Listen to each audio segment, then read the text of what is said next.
Derivatives trading involves substantial risk of loss and is not suitable for all investors. Past performance is not necessarily indicative of future results. So stressful when the world's on fire.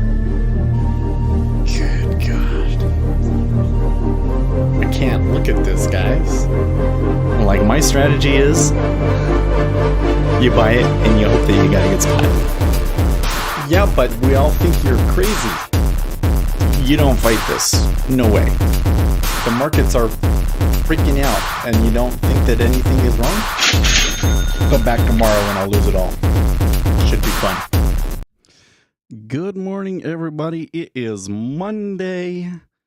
Should be an interesting week here. We're starting into April. We're going to have non-farms at the end of the week. But here this morning, the big news is oil. Oh my gosh, OPEC doing a 1.5 million barrel per day cut and the market reacting quite adversely to it. Let's come to the charts here. You can see oil and like when we stopped on Friday, we were at 75 and now we're at 80. Like it's a $5 spike. I'm actually not sure that 1.5 million barrels per day justifies a price change that much.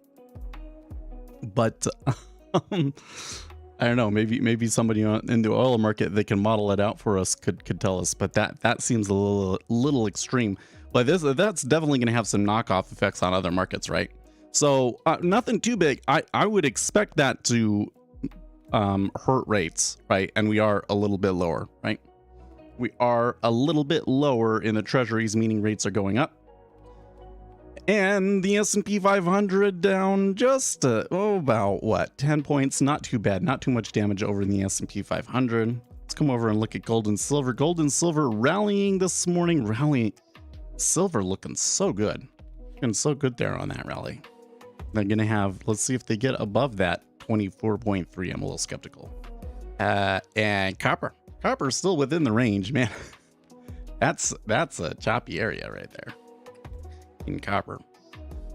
And then we come over to the dollar spiking early but coming back down. And Bitcoin, there's been all sorts of drama in Bitcoin. I can't even keep up with it anymore, but that's just up and down every other day now, but like not really going very far, you know.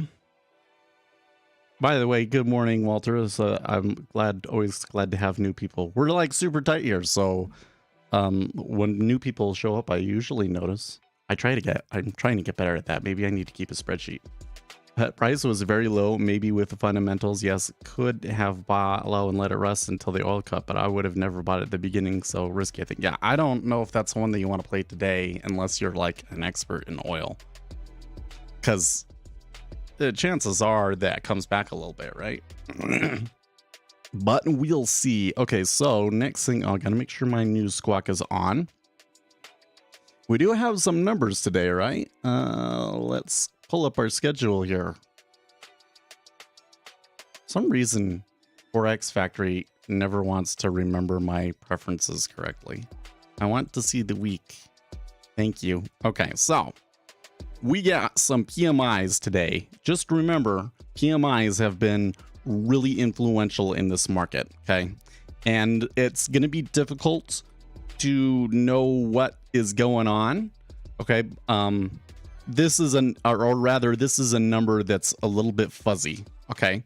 But the forecast is 47.5 down from 47.7 the month before. So if that number were to come out and to be positive, that would be bad for the market. But as long as it's below 50, it's probably not like the end of the world. Okay, now if it's significantly lower than what we got, then that could be different, okay? But this manufacturing prices number ends up being really significant because markets are concerned about inflation. So if that prices ends up being higher than expected, you can expect the treasuries in the equity markets to sell off really, really hard. All right. What else do we got later in the week? Jobs opening. You know, they say the people pay attention to this because Powell talked about it in a press conference and everything, but I think this number is complete BS.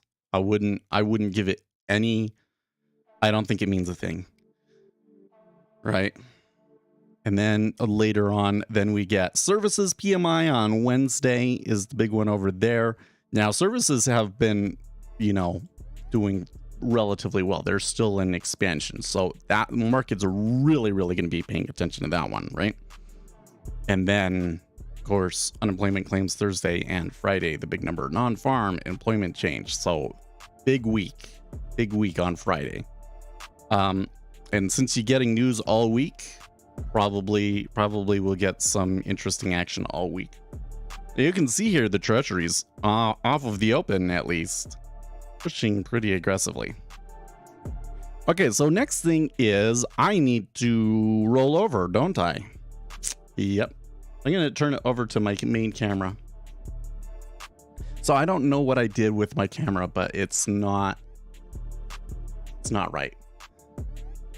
Yeah, you can see the flicker of the light behind me. What's with that? Do I need to go to like I'm gonna change this. Yeah. I'm gonna change this to 60. Does that get rid of it? No, it doesn't. I don't remember seeing that before though. What changed?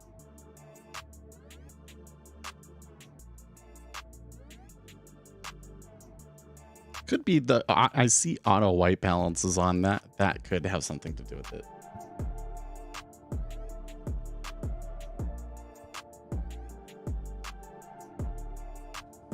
All right, well, I'll leave it alone for now, and I'll try and mess with it after stream. What were we doing? Okay, yeah. I am going to roll over here. Okay, so if we were in March is H, April is J. I remember, oh my gosh, I totally memorized them. 30YJ. Yep, there you go. J23.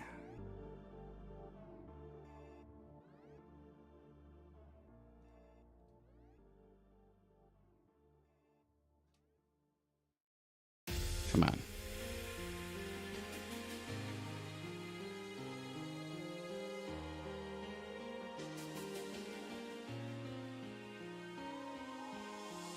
Okay.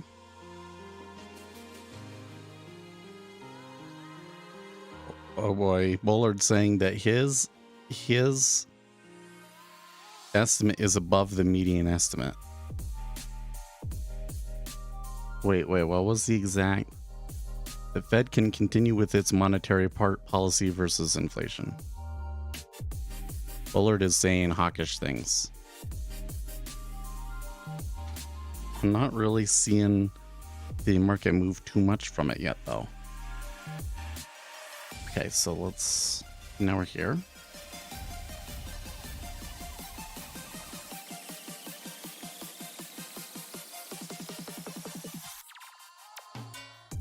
Does the market move more in the ISM services PMI or the managers PMI? Okay, so let me come in here to Forex Factory and show you what we're.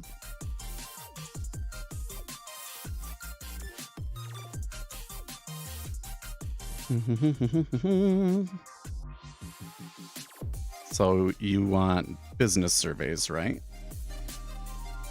There you go. Yep. Oh, how come it doesn't show the services? Okay. But if I do that and then I show like this month, right? There we go. So are you talking about like this flash one? Or are you talking about the services PMI versus the manu? Okay, so I see. You're asking, does the market move more on this manufacturing one or on the services one, right? So normally I don't find that the market it moves that dramatically to these indicators. They are leading indicators, so they're always important, but the market is particularly sensitive to them right now. But I would bet this week that the services PMI has the potential to be the bigger mover, substantially so. I don't know. Bullard is saying a bunch of hawkish stuff and the treasuries are pushing up, so that's kind of a little weird. Anyways, so the reason why I think that the services has the potential to move the market more, right now at least, is because the services is hot, right? We're getting inflation. It's not manufacturing that's driving the inflation. Manufacturing is like in contraction, right? It seems to be the services that is really driving inflation right now, right? So it's kind of filtered its way through the economy, and now services is where you're seeing the inflation. So that's why I think, at least in this week and probably for the next few months to come, that you're going to see services matter a little bit more. All that would take would be one manufacturing report to be like drastically different, like to see really significant inflation, a change in manufacturing prices, like just one of those, and then it would totally change what the market's looking for, right?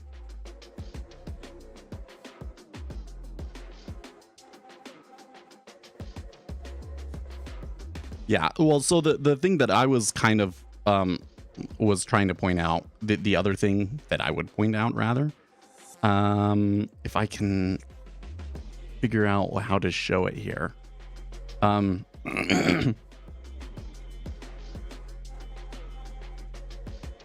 Here, I'll just add everything to the calendar. It is moving around here.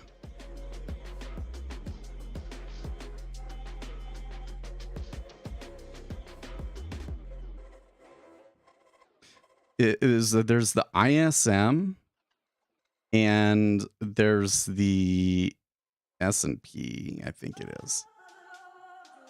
Or maybe it's the flash one. This one that you get at the beginning of the month, the ISM one, tends to be more important because it's leading. Whereas this one that's released later by S&P and market are not quite as ahead.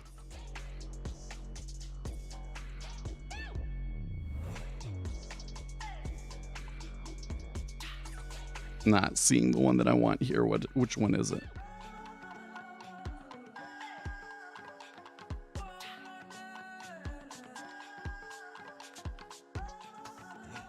Oh yeah, it is the flash one. Yes. Okay, so there's the market PMIs, and then there's the S&P global flash PMIs, right?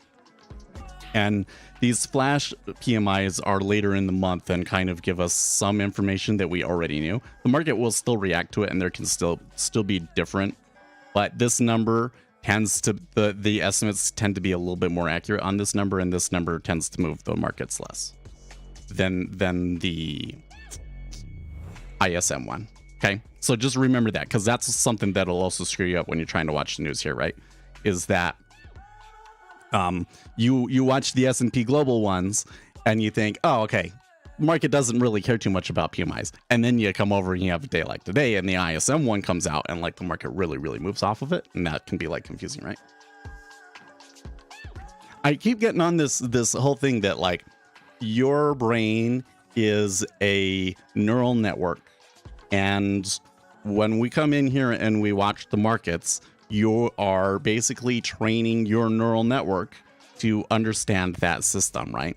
And if you have a faulty assumption that you're feeding into that neural network, then it can really screw that neural network up, right? So part of my job is to kind of help you see the really obvious, well, not really obvious, but like the beginner mistakes and the things that people often miss that, hurts them in training that network. This is where, a lot of professionals, because they have the benefit of all of the professionals helping them and everything, like that's a really huge advantage over us, right?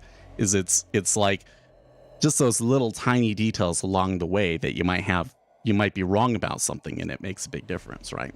So those sorts of things are really important for us to point out. So you ask a good question.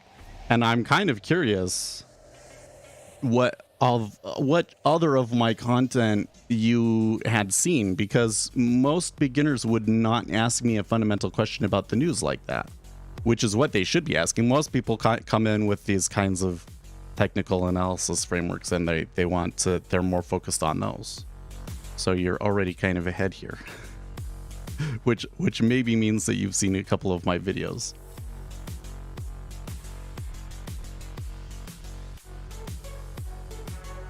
I'm gonna close that. Treasury's still up on their highs. Fed's Bullard says markets should listen to me on rate outlook, and they're yawning. They're yawning at him. Oh, I don't know about this, man.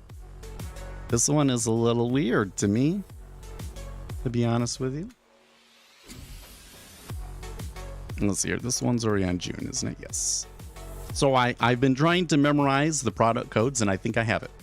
Because January is F, February is G, March is H, and then you have a skip. For April, it's J. May is K. June is M. So you can kind of remember those ones because it's like, instead of May, it's K, and instead of June, it's Mune. M, N, and then you get N for July. And then you do another little skip for August. This Q. Q, U for September. And then for October is V. So you go UV, QUV, and then X and Z. So November is X and December is Z. Hey, I got them all 12 from memory. I thought that was going to be really super hard to memorize. I think I got it. It might be a little bit different trying to go from like one letter, because I am using a little bit of mnemonic, but I should be able to sort out. So I'm surprised I memorized. I guess my ability to memorize things is a little bit better than I thought. I thought maybe I'm getting too old. CNBC reports Chinese spy balloon gathered intelligence from sensitive U.S. military sites despite U.S. efforts to block it. Oh. Ben Shapiro on Twitter saying, oh, so they lied. Yeah. You know what? I probably shouldn't mention this one. But the whole oil pipeline thing, that story that the Biden administration did it, I think they're lying. I straight up think they're lying right now. And like, probably it won't become a big deal until after he's out of office, right? After they're out of office, then they'll be like, yeah, actually it was us. DC Verax, good morning. How are you?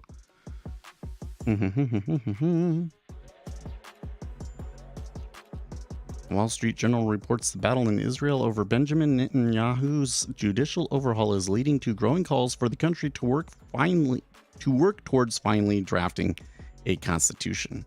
What the heck? I'm not dyslexic. Why are words flipping on me here? Leading to the growing calls for the country to work towards finally drafting a constitution. What's happening? It's not like the letters are coming into my mind out of order. It's like my brain is trying to read ahead. That's funny, because I read by sight faster than I can say it.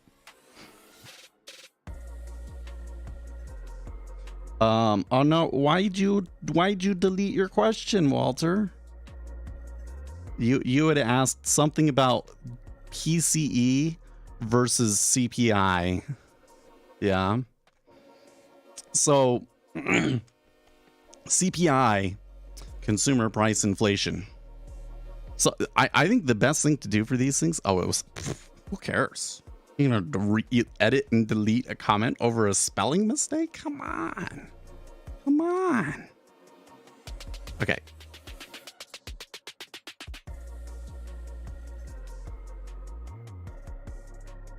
So this one is really, really interesting too, actually. A nuance. This is the sort of stuff that, you know, someday I want to write a book, and these are the sorts of things that I want to have in my book.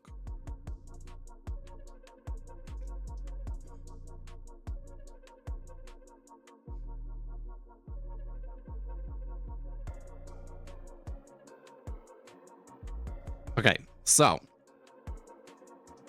This is really interesting, actually. Okay, the Consumer Price Index is put out by the Bureau of Labor Statistics. Okay, so the Bureau of Labor Statistics, they're primarily concerned with things like unemployment and how much of the population is working and that sort of a thing, and what wages are, right? And so the Consumer Price Index is designed to primarily be about what would we say, like the CPI is designed primarily to be used as an index for them to adjust other indicators off of it, right? So that when we're going back and looking at wages, for instance, we can look at wages adjusted for CPI, right?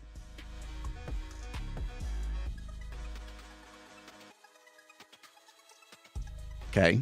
Now, the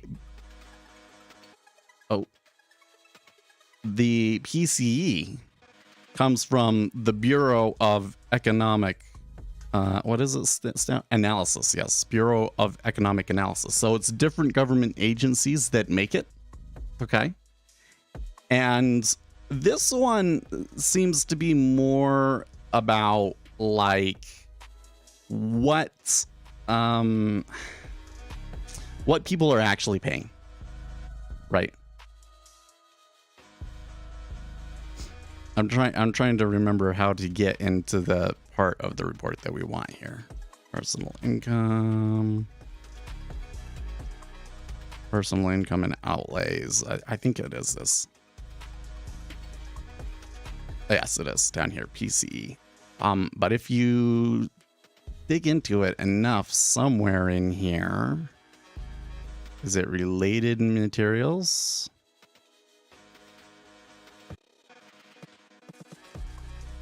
Somewhere there's a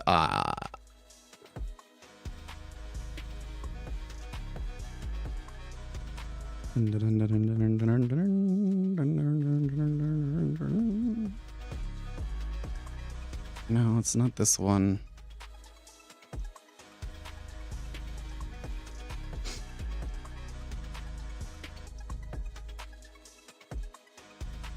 Full release and tables. Maybe it is in that one.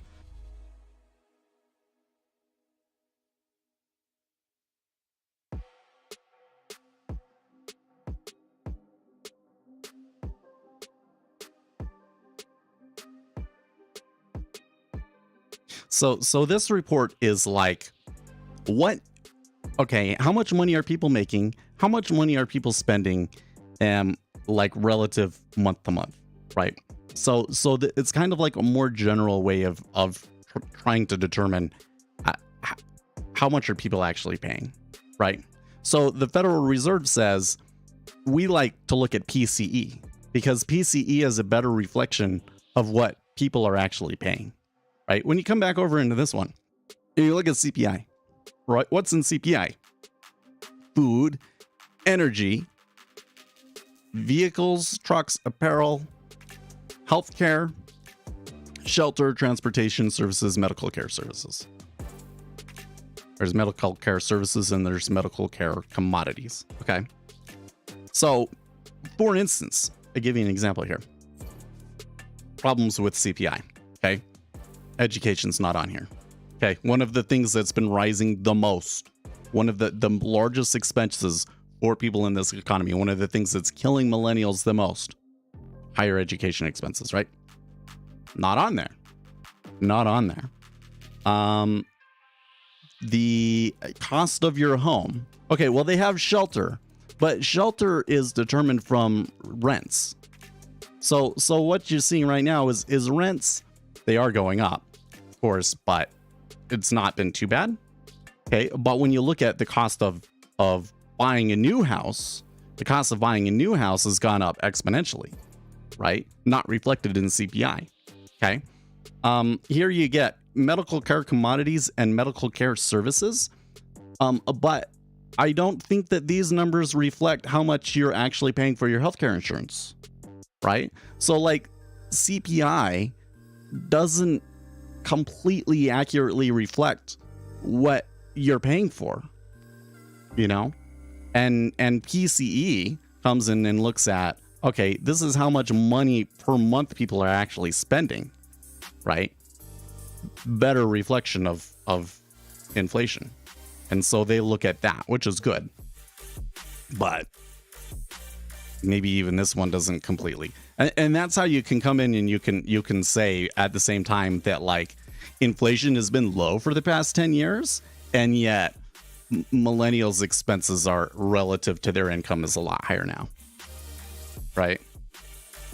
It's they basically, all of the numbers kind of get fudged a little bit to the, especially at the BLS, the Bureau of Labor Statistics. That's where like everything is kind of designed to make the politicians look good.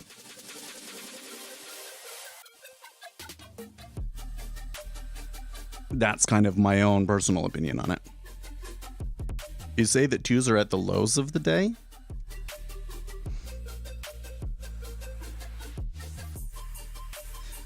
I am kind of wondering about this market. So we're getting close to 3.5 again, which is down quite a bit from where we were last week. But like Fed's Bullard, who is the biggest hawk, was saying some pretty aggressively hawkish things, and the treasury market did not react to it at all. So I find it really interesting how we'll go through these cycles where markets don't really pay attention to Fed speakers, and then periods where they're overly sensitive to Fed speakers. It seems to me like the market does not agree with or believe the Fed on what the Fed is going to do, because they think that this banking crisis or whatever is going to force their hand. I kind of feel like every day that goes by without some sort of a significant headline pushing the market down kind of increases the chances of interest rates having to go back up again, right? And I'm concerned that the amount of money that we put into the system to shore up the regional banks is going to be inflationary again.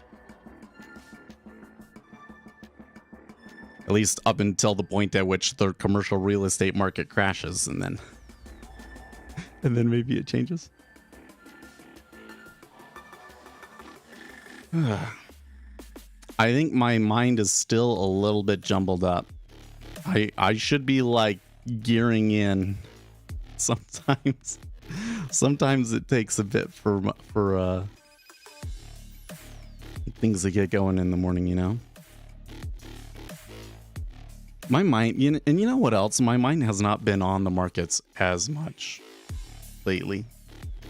Like all of this drama, kind of, I took a step back from the drama, and I've been thinking a lot more about snow and trying to get a head start on my yard once the snow goes away. Because sometimes you just get in a market period where it's really hard for people like us to really understand what's going on, you know? Well, what time is it?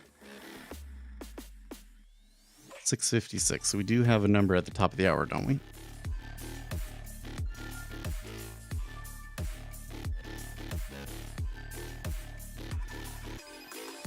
Oh, just Singapore manufacturing PMI. Gotcha. Canadian manufacturing PMI. And then 45 minutes from then, the S&P manufacturing PMI. What books do you recommend to learn fundamentals? Oh man, I wish I had books for that, to be honest with you. So I give you one. Is Peter Lynch's One Up on Wall Street.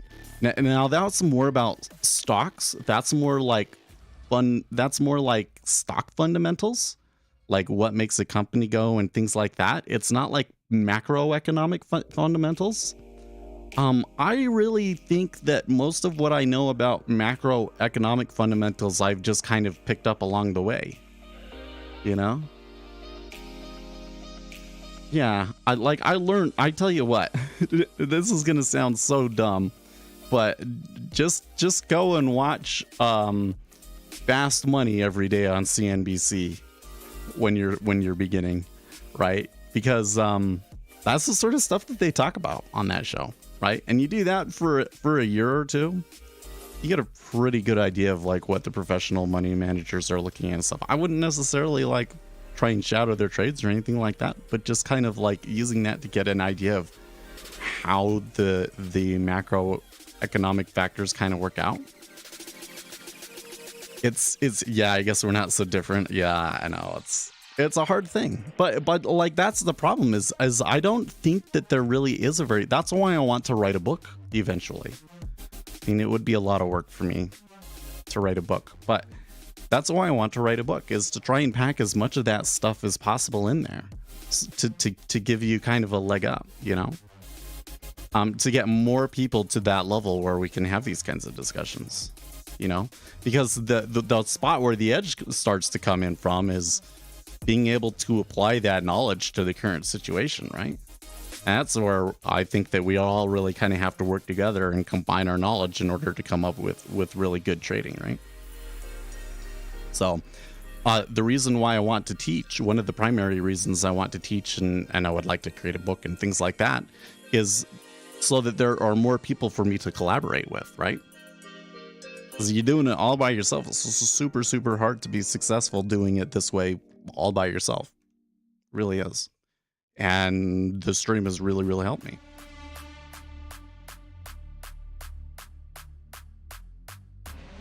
You know?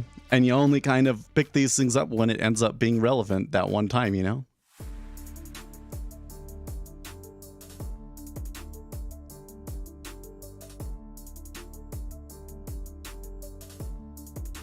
Oh, yeah. Fundamentals are by far a very important factor left behind. You can see that in Reddit when they start. Yeah, I made this. So I don't know if you saw my video. It was the last video I posted that are like essential elements of a strategy. And I was talking about that with news. Like there's so many posts on Reddit when there's a big move like that, wondering what caused it. And it was just an economic number. And it annoys me so much. It annoys me so much because then you go on to Reddit. It's like everybody knows, most of the people know what caused it, but everybody still seems to claim that fundamentals aren't important, to just ignore the fundamentals. It's like, you know that that's what was happening. So how, you know, if it's not important, why do you know it? You know, I see so much of that, man.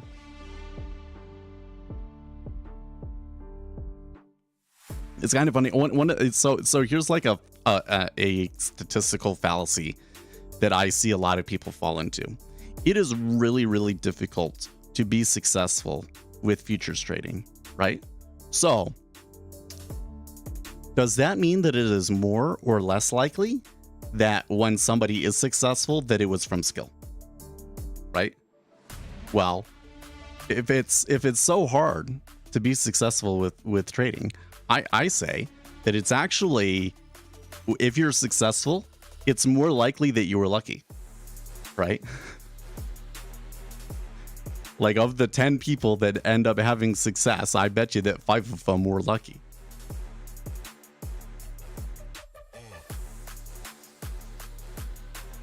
People think that it's like, well, it's so hard that if you have success, then you absolutely must be doing something right. But that's not, especially over a 1 to 2 year time frame.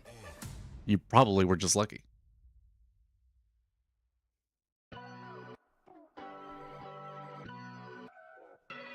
I see pattern developing.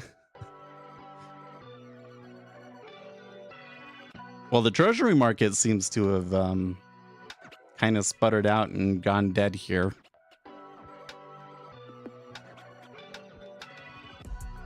We may continue to just be kind of iffy until the S&P 500 opens up or we get the manufacturing numbers.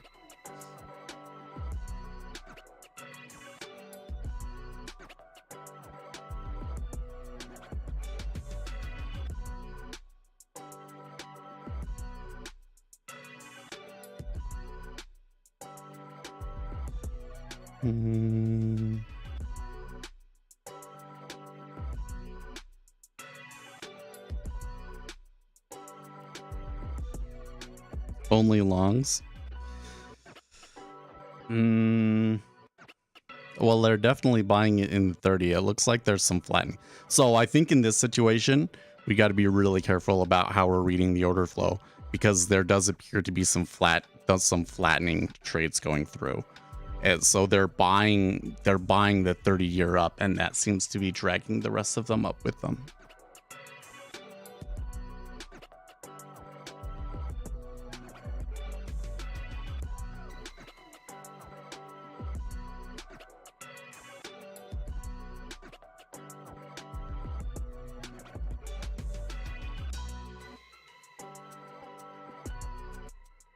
Like I on a Monday, I'm always going to be extra skeptical of a meta order, right? Like a really obvious meta order, because there's usually not, you know, when they do happen on Monday, they're like the craziest ones, but usually it's just kind of an iffy, especially on a week like this, right? There's going to be very few people looking to stake out a really strong fundamental position, you know, going into this week.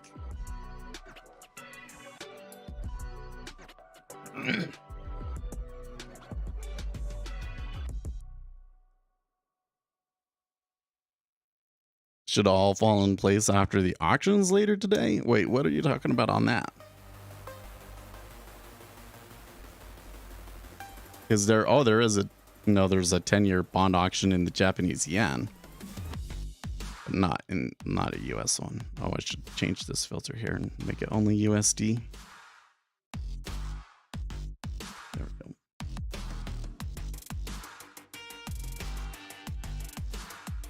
Yep, I am here every trading day from 8:30 Eastern time until about 11 o'clock Eastern time. You say 3 to 6 month bill? Okay, I don't have that on my calendar. Oh no, I have it on Financial Juice.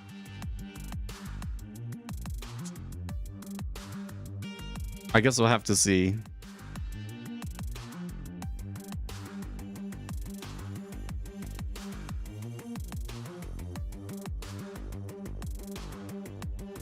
Kind of makes what Octavius has been saying about the twos maybe matter more, huh?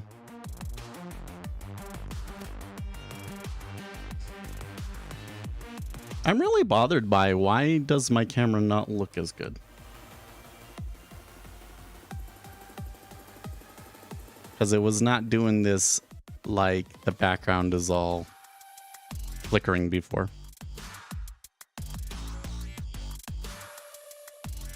So I think that a setting has been changed.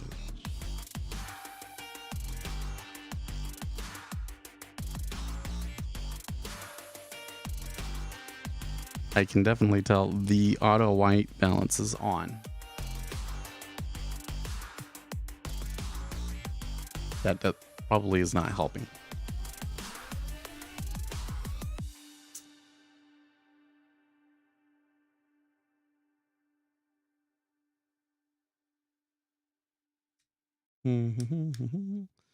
Trump to fly to New York ahead of court hearing.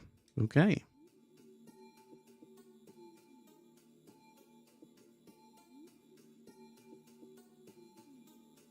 Whoa. WWE and UFC parent endeavor to combine in $21 billion mega merger? What? So wrestling and UFC are gonna come. What? This is like, do we live in like one of those alternate timelines? You know what I mean? Like this is some sort of silly show, and there's like the serious timeline, but then there's all these alternative timelines. Like, what would happen if this or this? And you get all of the zany stuff, because I just see things every day now that are like, what? Did my parents feel this way back in the 90s when they were in their 30s? Or is it like really truly just like extra crazy these days. The new conglomerate. The new conglomerate will trade under the ticker TKO.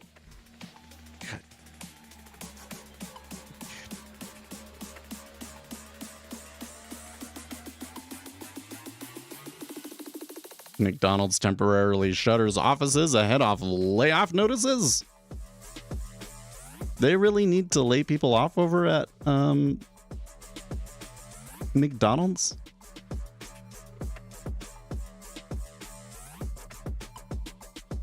Because I don't go there very often, but last time I was there, I don't think they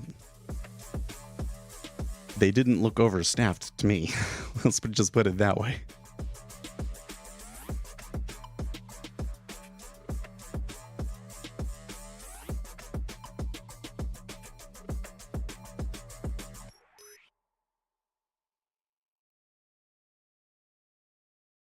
Should we go over to Reddit and make fun of what they're talking about today? I shouldn't do that. I shouldn't be too mean about people on Reddit. I should be nice. I do need to talk about problems that I see in the trading community, but I shouldn't be making fun of anybody in particular. McGregor's was the last fight you watched? I've never done that before. You know what? Like, I would like to get involved in some of these things like UFC or F1 or whatever the sport is that people are watching. But like, I find it increasingly more difficult to get into any sport these days. It's like, if you want to be in a sport, you have to pay the subscription or whatever the deal is, right? And I'm just not good enough at remembering like what's coming up, or, you know, tuning in at the right time is kind of another issue. You like McGregor's low life attitude. And then the other thing is just like, we're not in the office anymore. So there's like nobody to actually, like, I would get into sports before because there'd be people to talk about it with, right? You're not in the office, or I guess we could talk about it on the stream. We need to talk about F1. Who was it? Verstappen won this weekend. I don't know. I don't know enough about the sport to be interesting talking about it by myself, right? What I would do is I would go to work and then the other people would tell me everything about that sport or what's going on. Well, I can talk about politics, but people don't like talking about it. I need to make another channel for politics. So man, you know, one of these issues that I continually come back to is like, ooh, we should do this. But then I'm also like, we shouldn't do that because that's a distraction, you know? So should I make another channel where we talk about politics? I would like to do that because I enjoyed making those videos. And I made a couple of videos, especially about like the debates and stuff that actually did really well. And so that could turn into a full-throated, you know, channel, especially since it's the Republicans, and I understand the Republicans so much better. You know, last time it was just harping on Andrew Yang. You know what? He was an interesting guy, and I was kind of rooting for him. Just not that I agree with him at all. Oh, I don't agree with him at all about anything, but it was just, he kind of shook things up, and I was interested to see how far he could go. But like then the debate came, and like where he was like being given a serious look, and he just blew it so hard, man. And I made a video about that, and a lot of people argued with me about it, but I was dead on. I was dead on with that one. But you're right. It seems like it's a dirty topic. It seems like if I get on and make a TikTok that gets political, that like my channel gets throttled, right? I'll be getting 1,000 views every video, and then all of a sudden it goes back to like hardly any views. So annoying. Freaking TikTok. It's the you've been following any of this stuff about China wanting to, or not China, Congress wanting to ban TikTok, right? Which to me kind of rubs me the wrong way. Like, just banning an application like that, what's the deal? But like, here's the thing, man. TikTok is the most powerful propaganda tool you could ever possibly invent, right? Because you don't really choose what it shows you, right? It just shows you stuff. Yeah. The act that was proposed,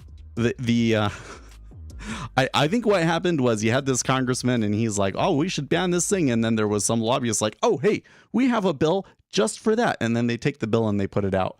I don't know. Like, I don't understand how anybody could put that bill out really knowing what was in it. Because it was basically like, we can arrest you for having a VPN. It wasn't quite that specific.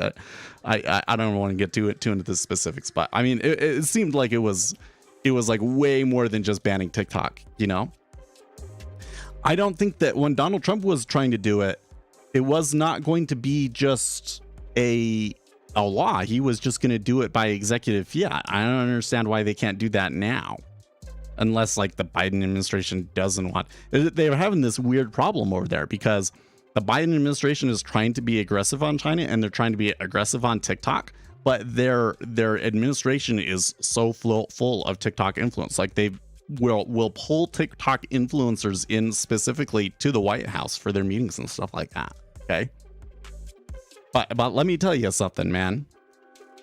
China decides what you view on TikTok. 100% China is deciding what you view on TikTok. Okay. So the best example is TikToks about TikTok being banned. I don't care. I mean, it's not that I don't care. Like, I know what's going on and I read the political articles and everything, but I don't care what TikTokers have to say about banning TikTok. Right. So when I see a video about that, I immediately scroll past it. It keeps showing them to me. You can't tell me that everybody says, oh, well, you only get that stuff because that's what TikTok decides to show you, etc., etc. Well, BS. It shows you what they want. 100%. If you're a guy, I'm telling you, man, if you're a guy, it figures out what you like. If you like girls, it's going to show you thirst traps of girls. Is just going to. There was a period where it actually kind of dialed back on that a little bit, and then it started shoving them out again. Totally does it.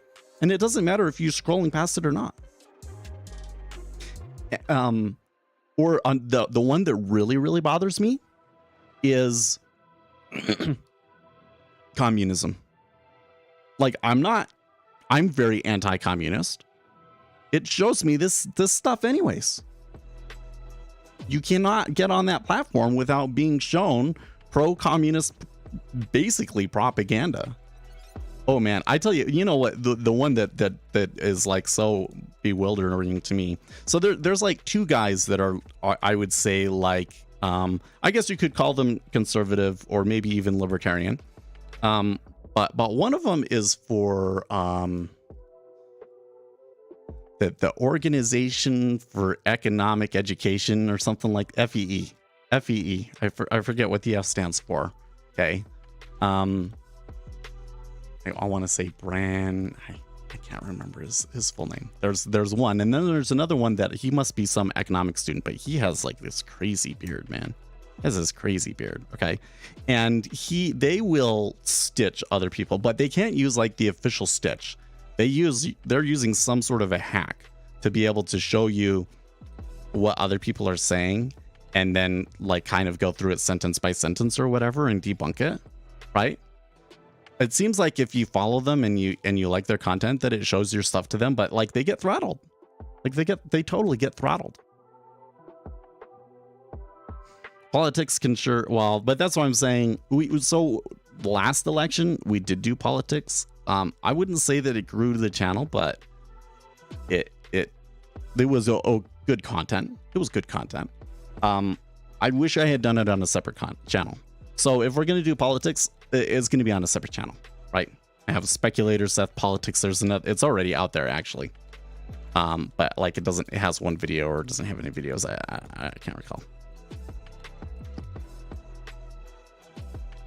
Because they don't want to ban TikTok. They want more control over the flow of information. Well, yeah, I mean, giving the Chinese government that much sway over your population is not a very smart thing, in my opinion. So I think that they have a very good reason to want to ban it.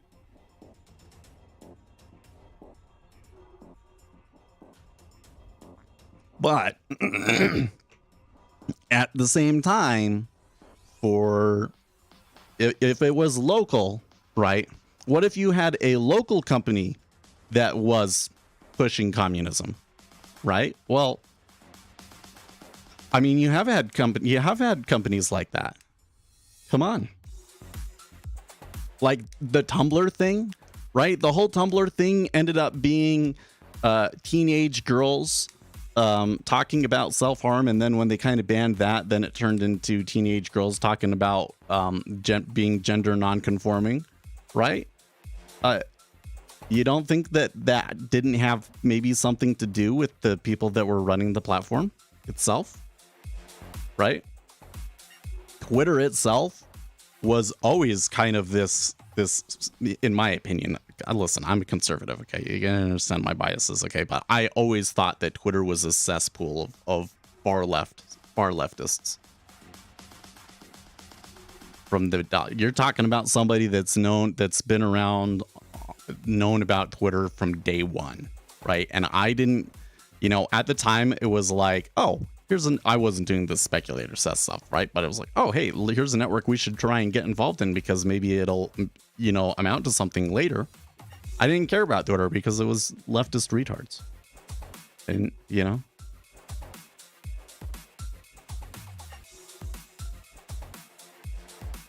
yeah, it's definitely I would not pass the Restrict Act, don't get me wrong. I would not pass, but I think it's inevitable that TikToks can get banned.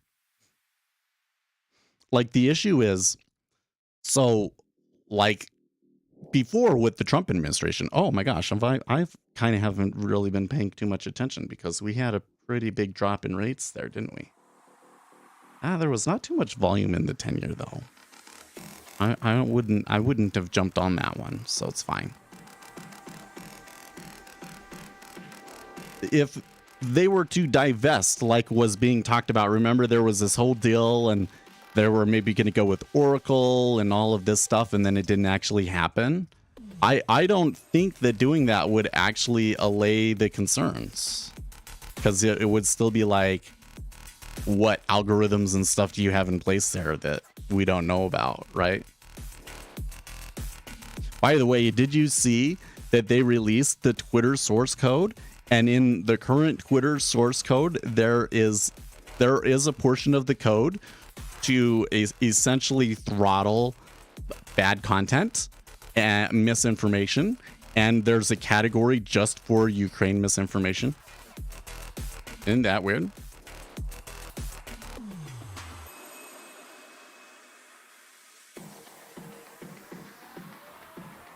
Yeah, obvious hostile foreign nations propaganda tool, just ban it. Everything else is extra. So here's another thing that I think should happen. Okay.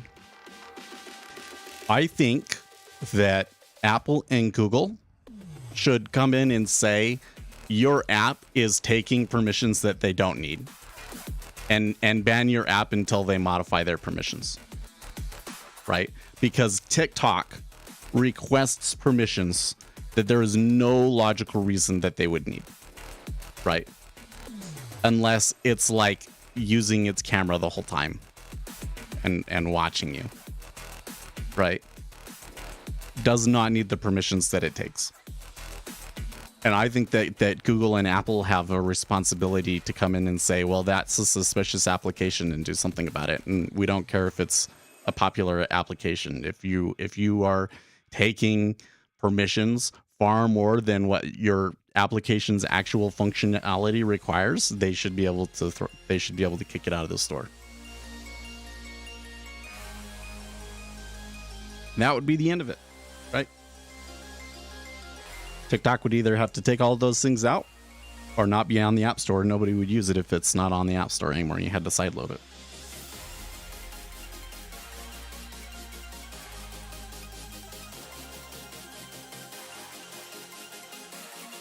The issue that keeps coming back to, though, is like, seems to me that misinformation on the internet is more popular, right? Like, if you're going to come in and talk about the stylized behavior of markets proven by empirical studies, like, nobody cares. But then if you want to talk about moving averages, everybody's all excited to talk about it. Why is that? Just because it's easy? I don't know if it's that.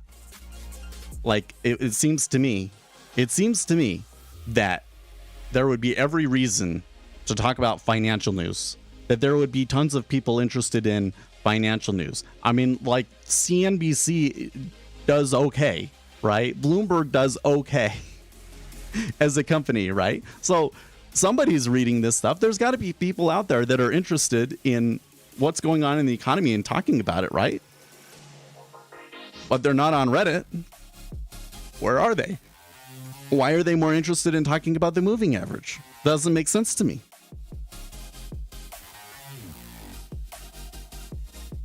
I'm okay with a TikTok banning. I will miss the good memes and shit posting, but the app makes more brain damage than good.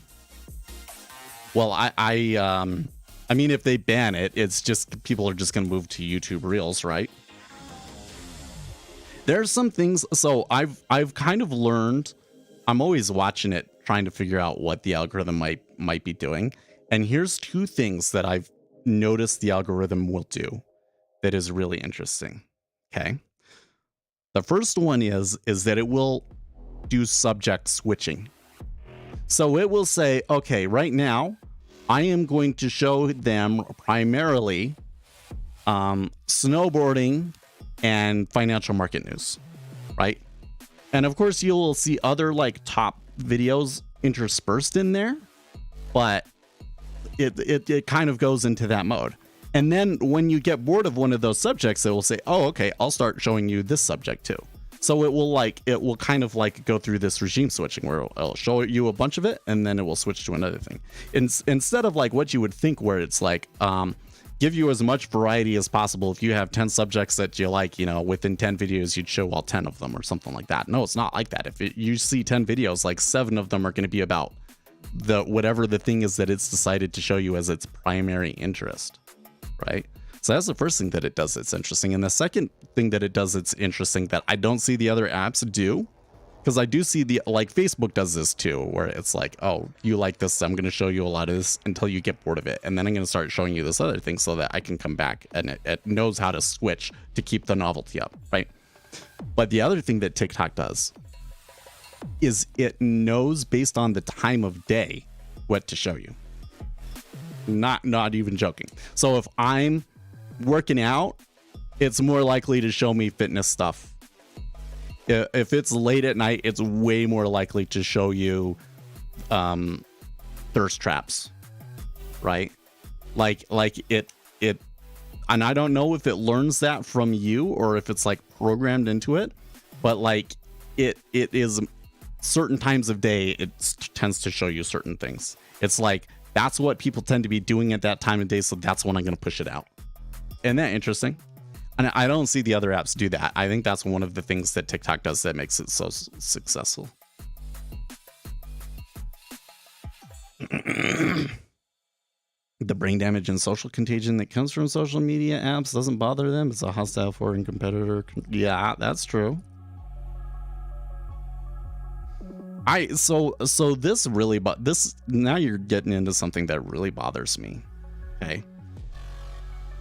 Your brain is a neural network. The content that you consume is training that neural network. Okay.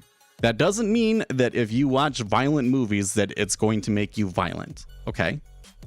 But your brain is doing a certain kind of analysis that it gets better at from watching that content. Okay. So when we're constantly watching 1 minute videos, that significantly changes that neural network, especially if you're a kid, right? And that's where I start to get into some real problems with it, is that it seems to me that healthy training of that neural network is necessary for like good mental health and success in life and so forth, right? If you take a kid and they never have any kind of social interaction until they're like 5 years old, then they just never learn to speak. There's these parts of the brain that like just never develop. Kind of scared because my son is 3 years old, doesn't really talk. How old can he get until I have to consign myself that he's never going to learn to speak? Right? But like that's the thing. So when you're showing TikToks to like little kids, like you let a little kid watch TikTok, I'm telling you, it's objectively harmful to them. It's objectively harmful. Right? So the research that we have is that until they're teenagers, really you shouldn't be showing like children, like you should be 16 years old. You shouldn't be allowed on Facebook until you're 16. Like that's what I believe the research shows. But once they turn about 10 to 12, like they demand to have a cell phone. Everybody else has a cell phone. I have to have a cell phone. It's like very adverse to my social life if I don't have a cell phone, right? And then once you give them a smartphone, then it's all over. Then they're getting into that content, and it's training their neural network. And what does it do? It causes them to be constantly dopamine seeking. It kind of suppresses their ambition. Has all of these negative consequences to people. And the social network companies know this, aren't really there, and they're not saying like, oh, let's just change our applications so that it's not so harmful to teenagers. Nah, they don't care. They just keep doing it. Like all the people that work at these companies that are the really ups, they don't let their kids get into this stuff. Everybody else's kids is fine though, right? That's super disturbing, I think. Don't you think? Okay, here we're gonna have the open along with Canadian S&P manufacturing PMI.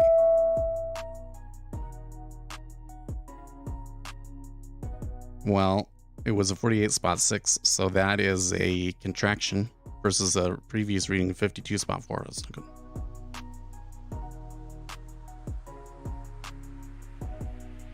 I would love to have an AI service with banking services eventually.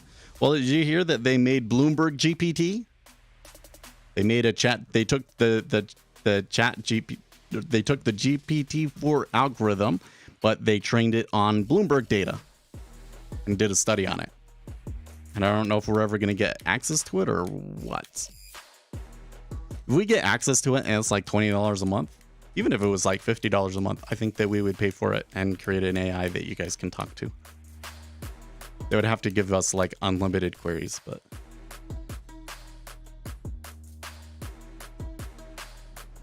I would like to train my own network.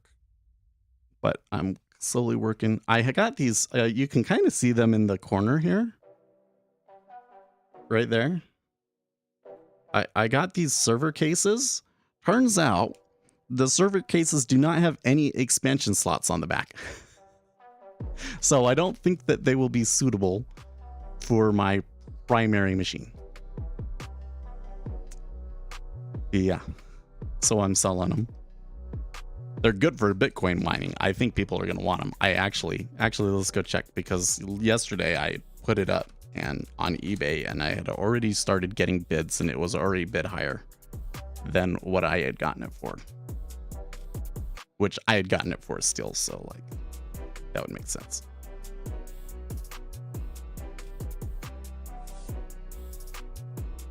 Mm-hmm. 17 views, 2 watchers, 1 bid.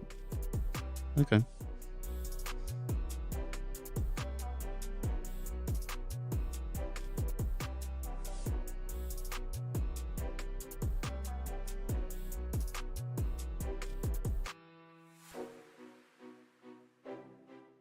Yeah, so with my kids, the older ones, they all have cell phones, and I'm like, that all happened before I could really do anything about it. And But the younger ones, yeah, you're not allowed on there.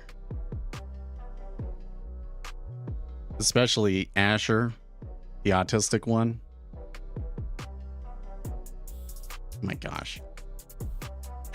If he ends up speaking and he ends up being a normal member of society, I really hope it's like it scares me so much. You can tell, right? We're gonna keep very close tabs on what he gets involved in, right? Because it seems to me that autistic people can be very impressionable. It's really a weird sort of thing. Like an autistic person will apply more skepticism to things, but I think that what happens is they get into a certain framework and then they can't change it, right? They don't have enough neurochemicals in their brain to change the brain pathways. So like once it's set,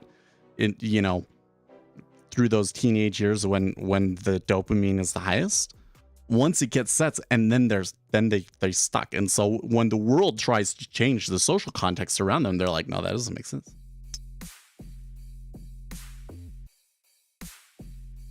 I have 5 kids.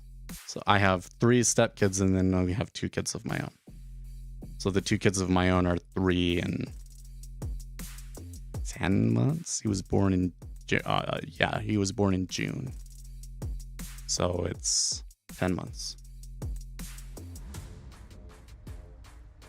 He's getting to the point, well, he can take steps now. So the youngest is walking.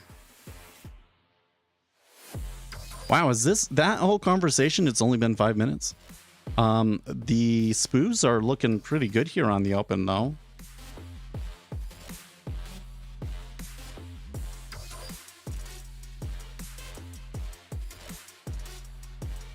You know what? I never turned this algorithm on. It's too hard for me to remember this stuff. I never turned the fan on over here either.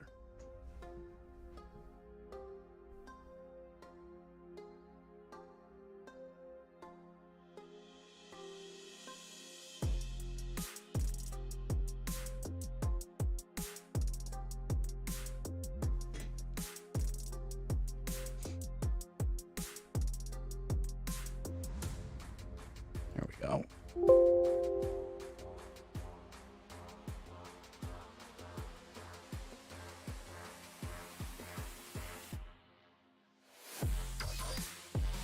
The biggest loser on today's session is natural gas at negative 2.31, and the biggest winner, oil, up 5%, followed by wheat, corn, soybeans.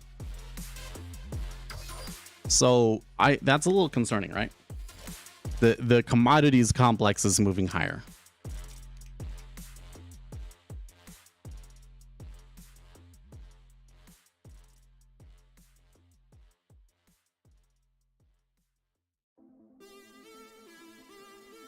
Anyways, so my plan is with the autistic one is I think I can engineer a special interest. Like, because every autistic person has, or the high functioning autistic has a special interest. Like, if you're ADHD like me, you have like a new special interest every week. Okay, but autistic people, they just get that one special interest. I think I can engineer that special interest. Right, because I want that special interest to be like finance and not gender non-conforming. Right. This come back pretty easily on not a whole lot of volume. That actually, if I really don't like making a kind of a play like that on Monday, but that move up there was probably a really good short location, right? It seems to me like 3.5 ends up being a bad place for a trade because they like chop around it so much. What is this, Daddy? This is a VWAP. Let me tell you. No, I'm going to teach him about like macroeconomics and market microstructure, not technical analysis, right? Like here's the thing. According to my understanding of it, If you have ADHD, your kids have a 50% chance to also get ADHD. And I don't think that the statistics for autism are quite as high, but the way that it all works out, I think that probably up to 20% of the human population is on the spectrum. That is way more than the average person expects, right? So here's what I think is happening in our society is when you go to a forum, an online forum, and people are discussing, the people that are likely to be extremely engaged online in creating content and so forth are significantly more likely to be autistic, especially if it's a really complicated esoteric thing like C++ or something like that, right? So what's happening is a lot of our online discourse is being derailed by autism. I don't know how else to put it. It doesn't mean that like autistic people are all dumb or harmful to society or something like that. But I'm just saying, like, you tend to have certain kinds of conversations, and I think that it's leading things down a certain kind of path, right? Because you get in these groups of people that like they're at a certain stage in their life, they're really impressionable, and then they get online and they get pulled into that impressionable thing, and the parents have like no control over it, because once you give them the phone, like, you've given up all control. Once you give them the phone, you can't really like there's apps, you know, to restrict what your kids do on their phones and everything, but like they're not very effective. The kid, especially if the kid has admin privileges on the phone because they want to install things and stuff like that, like, yeah, there's not a whole lot you can do unless you're secret about it. That's the trick. So you put stuff on their phone and don't tell them, or you tell them but then you install two things. Only tell them about the one, right? So you can see what they're doing. Otherwise, you've given up all control, and so that's what's happening. Is we're having mass numbers of people that are being influenced by the internet without the guidance of their parents, and many people that you know, are very impressionable, and it's almost unethical to allow them to be in those situations. Like, you wouldn't let your autistic child walk around downtown by themselves, right? Did the banking institutions rely on prior highs and lows and opening closings to derive their risks? I don't think so. So I think that a lot of what especially if you're market making, I think a lot of what your risk is defined as is just by like how much money you have available to work with, right? That's why some of these things, like how much liquidity is available, like having lower interest rates provides a lot more money available for them to do market making, for instance. It does. So I think that that's their primary thing, is they set their risk tolerance based on the money that they have available and not necessarily the market, right? I also think that, or at least I also know that you're going to use like long run statistics about how far it moves and like the fat tail nature of markets and things like that to kind of work those sorts of things out, right?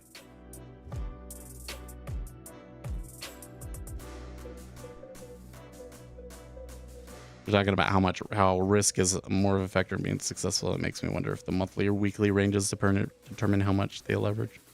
Well, so to the point of like, does a weekly high, low, etc., provide some advantage in trading or managing your risk?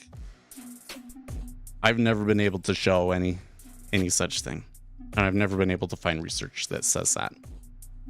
Are there people out there utilizing it in their strategies? I'm sure that there are. How much the professional world uses that sort of thing, I wouldn't know.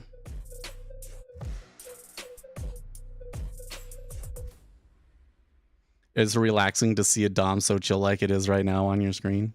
Well, the 10-year is usually pretty chill. We're actually getting a decent amount of movements today. How can you switch to sim in Jigsaw?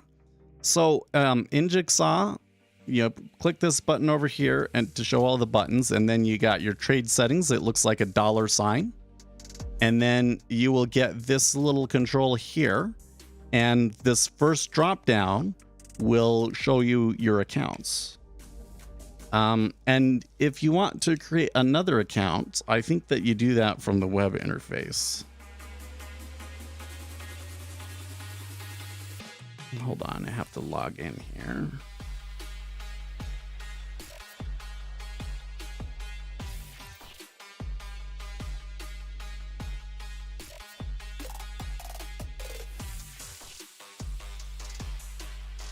No, that's not it. Hold on, where is it?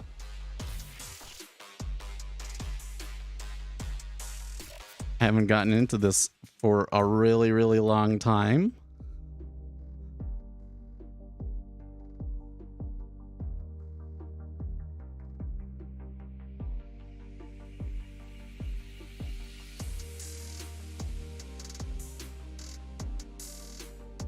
Oh, come on.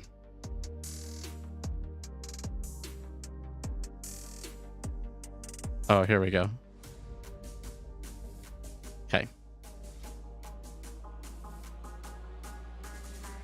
So if you go into Journalytics, so if you have Jigsaw, you'll have this. If you go into Journalytics and you go to Tools, and then there's Simulator Account. And it's taking a while for it to load up, but basically from there you can create multiple sim accounts. Gonna trade NASDAQ. Man, NASDAQ futures are so crazy. I highly recommend, if you're learning to trade in the DOM, to use the 10-year at least for a little while, because it's a lot easier to see the stylized behaviors of order flow in the 10-year. Hopefully you turn a profit. Yeah. Well, my goal is to not lose. to lose as little as possible is the current goal. We're in a kind of a tense market. Okay, so we're gonna get the S&P number here.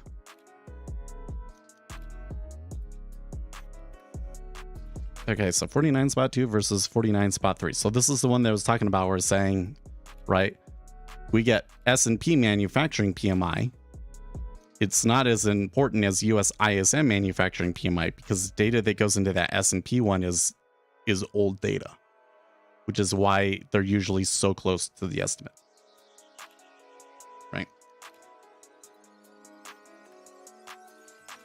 Or no, did I let me know if you have any problems getting into that, Sam.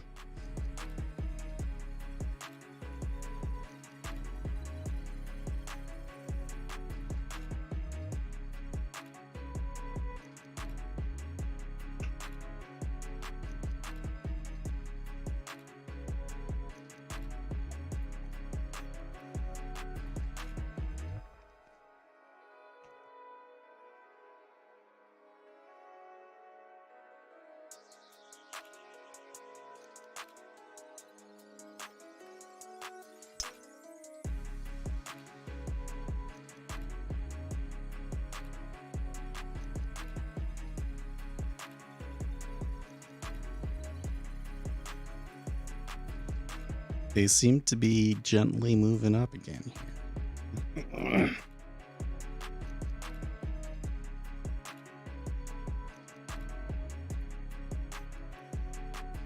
Not quite sure I see what the drive is on the buy side, but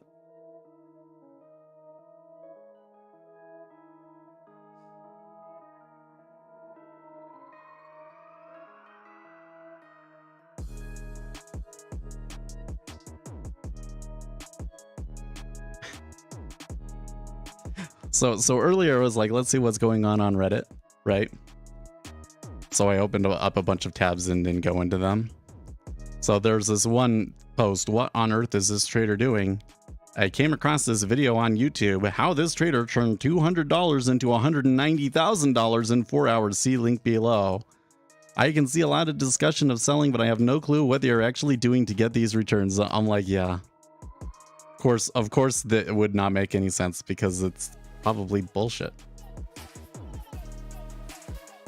Yes, trading money. So, first of all, 2YY here does show you the 2 here. By the way, I'm looking at this. Why is this one 10YJ23? But this one is 2YY.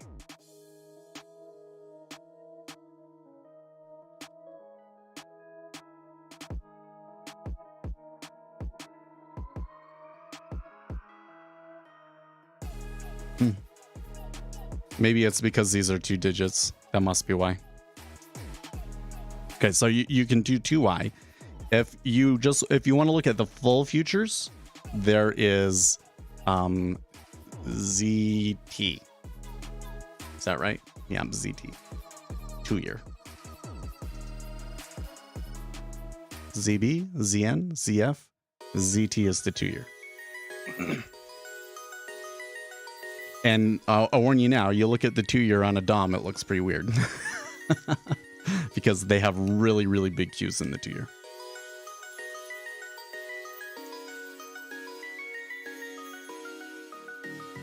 Okay, so I can kind of see the market gearing up for this manufacturing news, but the S&P 500 is pushing higher again.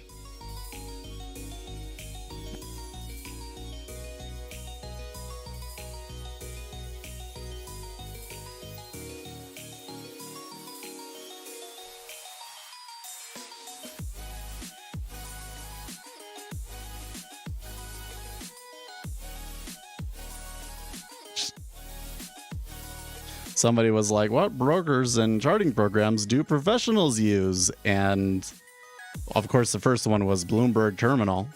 And then the second question is Quant Tower considered pro enough? No. I think that what's happening is you're getting a ton of people out there using Quant Tower because it's cheap.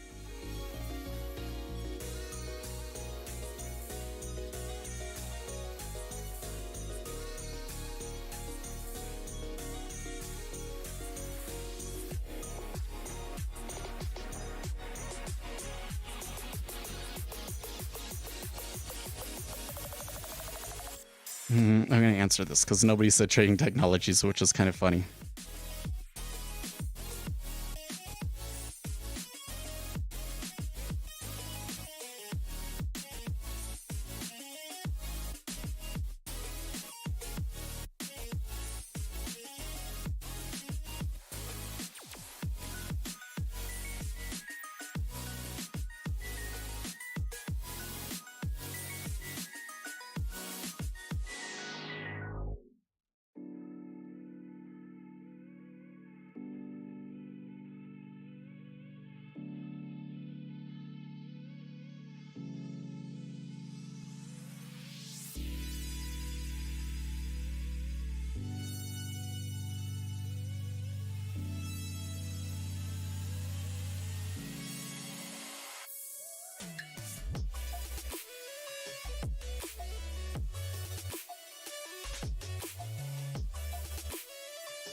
Every time I see trading videos or your videos, I get this ad of Tesla X coin with deep fakes of reporters talking, man. It's just embarrassing how scammers try so hard and YouTube allows them. It is. But like, from their perspective of YouTube, how are they supposed to say this is accurate content or good content or not good content? They're going to go and do that for every little thing. And so all they care about is the engagement and what keeps people there the longest. And yeah, it does lead to really harmful content going to the top. We need to solve this problem. What needs to happen is we need a different metric to be able to rank things on. A metric that better reflects what people are really interested in and what is actually accurate. How do you do that? Oh, I think part of it is that you would have to be able to like mark each piece of content out there as to how authoritative it is, right? And now all of a sudden you've created a social credit system, right? So it's a tough problem. It's a tough problem.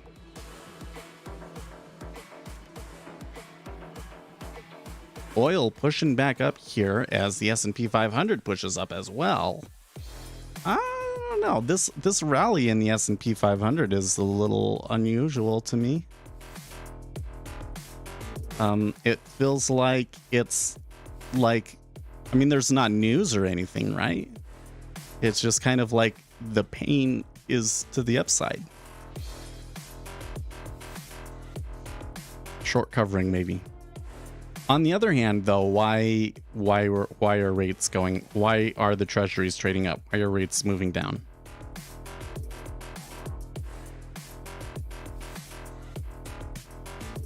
Did they know something? That's the first thing that we gotta consider here.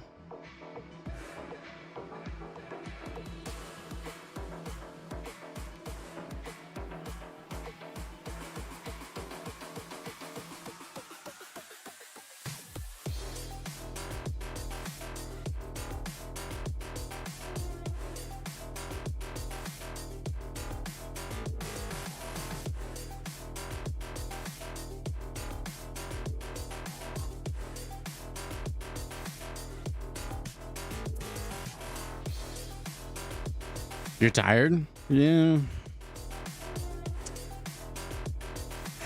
I don't think I'm tired, but sometimes I might be tired and I might not notice it. But when you're sitting here watching the markets for 90 minutes is actually really, it's a lot. It's a lot of brain power, man.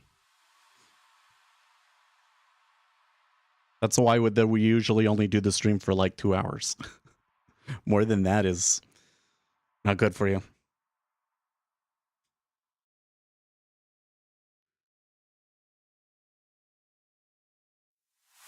We're with 5 minutes here. My new squawk is reading the estimates to me.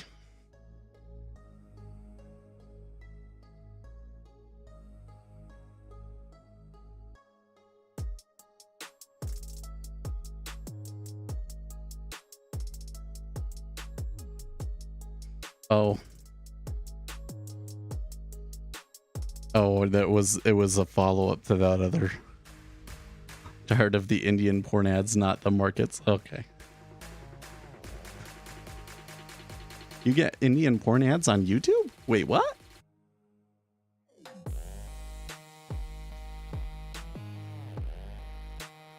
I have kind of, I don't know what my deal is, but I think that I've been going through some sort of long-term burnout because like I sat down to write, so the next video that we want to make is the problem with volume profile. And I can come through here and walk you guys through it on stream. We've done it like many times. But when I go to make a video about it, I feel so unsatisfied with it. I think it's because I need to do some back testing. I need to pull the back testing stats back out and make sure that I've got all of my I's and T's and everything crossed with that stuff. And maybe when I have more of that kind of part of it to show, that will improve the script a little bit, because I just felt really unsatisfied with what I had written, you know, and I'm finding it really difficult to get started on work and all of this sort of thing. So I'm wondering, I went through a period where I was really highly productive. So I'm wondering if I'm experiencing some burnout. And it's probably going to be worse because this weekend I'm going to have my work cut out for me because of this might be the last major snowstorm. So it's kind of time to get the yard up, fix up the yard and that sort of thing. Wow. What the heck? Okay, so the news hasn't come through yet, and the treasuries are leaping up there.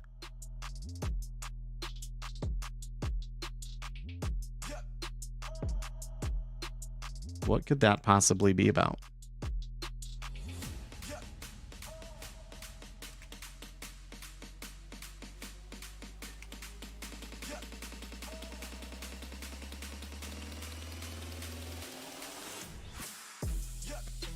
Maybe they think they know what the number is going to be. Could it be the PMIs? Might be.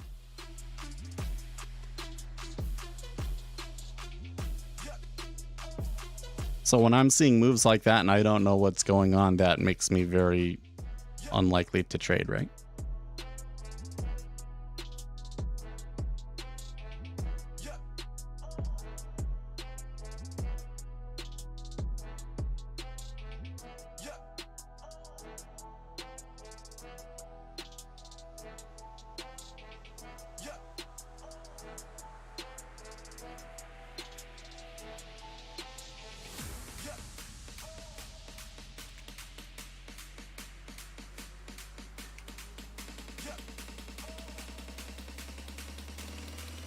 Okay, well, the liquidity is pulled, so they're definitely looking for this number to be a big deal, right?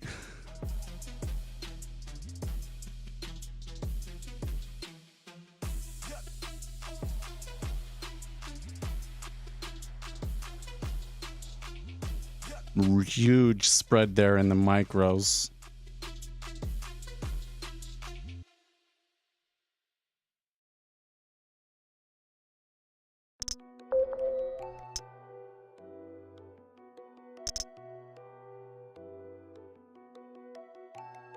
Okay, so the headline number 46.3 versus an expected 47.5. Prices paid 49.2 versus 51.1. It was front running the news.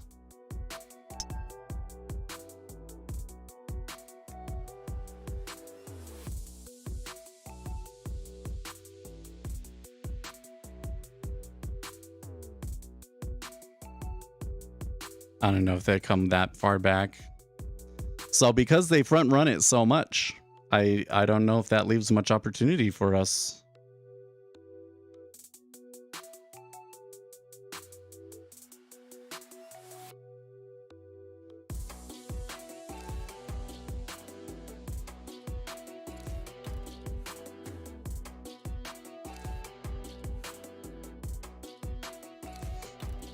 Look at her go.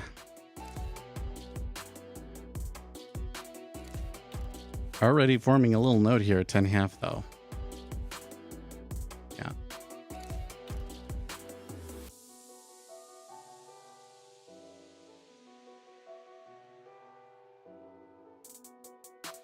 It is interesting. Okay, so for manufacturing prices paid to go back into contraction, 49.2 versus 51.1, that's really good for your inflation problems, right?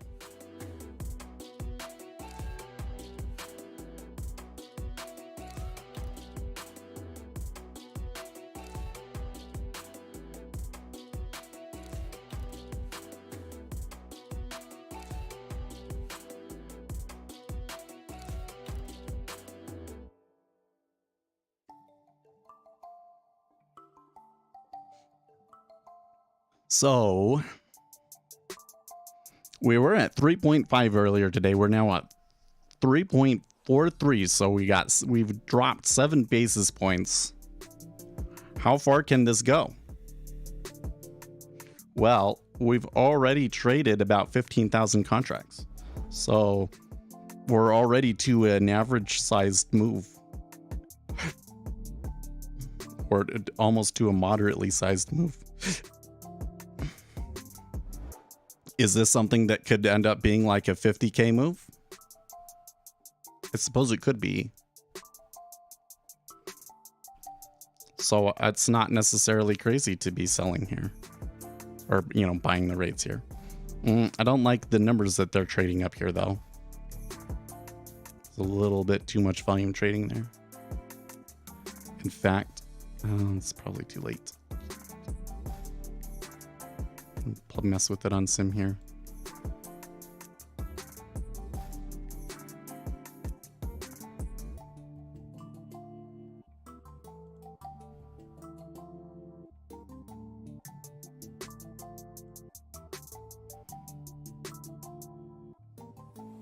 I love it when they do that.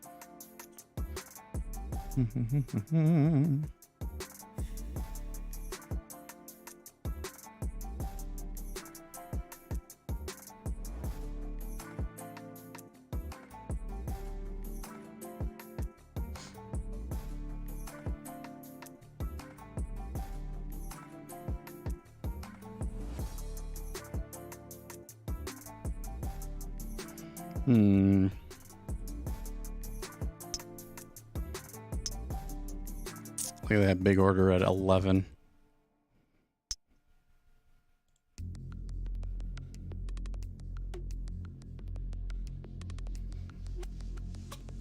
Not a huge fan of the way it's ticking here and how I got filled.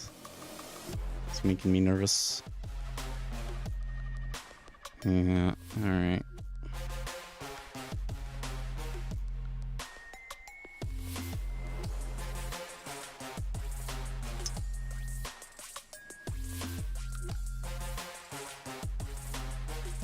Jeez, that seems super aggressive.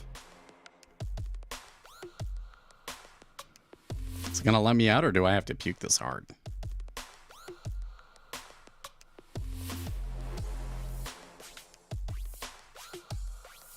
Okay, cool.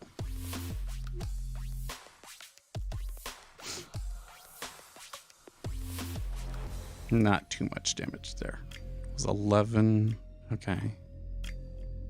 Was where they kind of stacked and pulled.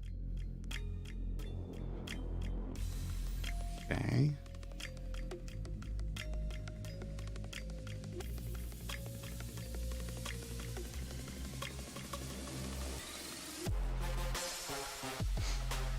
I think on that one, that sim trade, market making it in the wrong direction was probably like way too risky to have done in that situation. Because I think that there's a strong probability of this continuing through. They're probably going to be hampered here. Like I don't think this is necessarily the best location for a long, but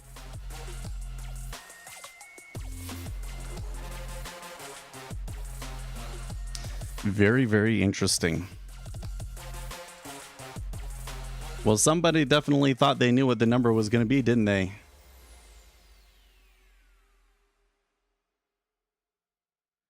Okay, let's read the Zero Hedge story about it. U.S. hard macro data has continued to surprise to the upside in the last month, despite soft regional Fed survey data fading.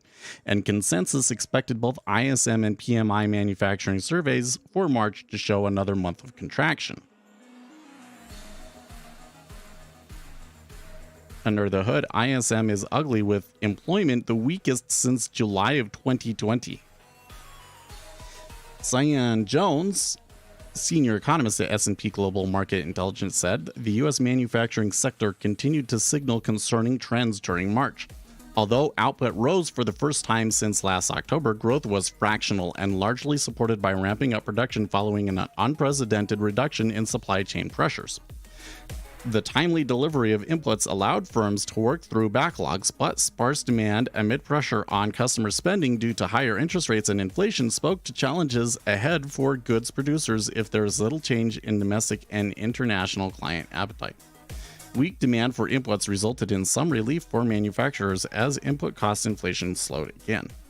A paucity of new orders sparked efforts to entice customers, however, as selling price inflation eased notably to the weakest since October 2020. Nevertheless, inflationary concern weighed on business confidence once again amid pressure and margin. Encouragingly, firms were able to expand factory workforce capacity again, but only at a marginal pace, as skilled candidates for long-held vacancies were found. Finally, here's how S&P Global describes the way forward. Goods producers remain strongly upbeat in their outlook for output over the coming year. In March, hopes of greater client demand drove optimism. Confidence slipped to the lowest level in 3 months amid inflation concerns, however. And Zero Hedge asks, confused? Yes, that is a little confusing, because I was not quite sure what the main point there was.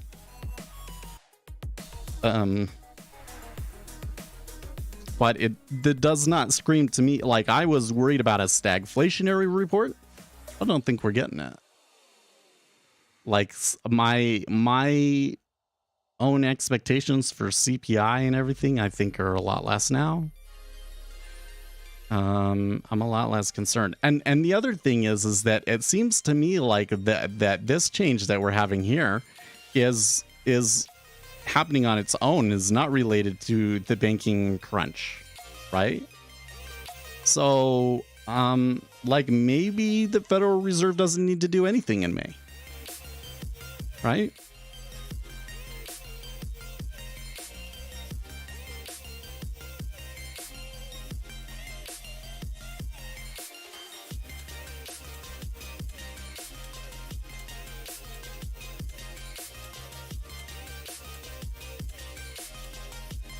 Okay.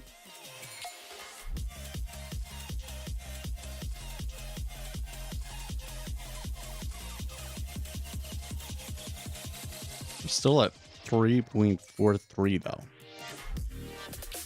We haven't moved much from the initial move. I'm kind of thinking that we may just balance in this area.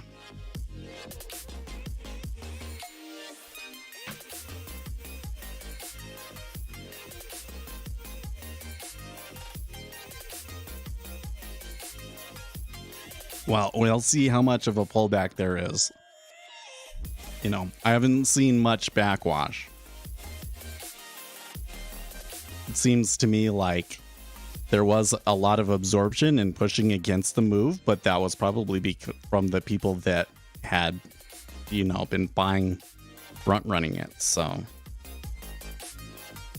also seems like there was a big steepener, and at the moment that steepener is retracing, so you can see the flattener coming in.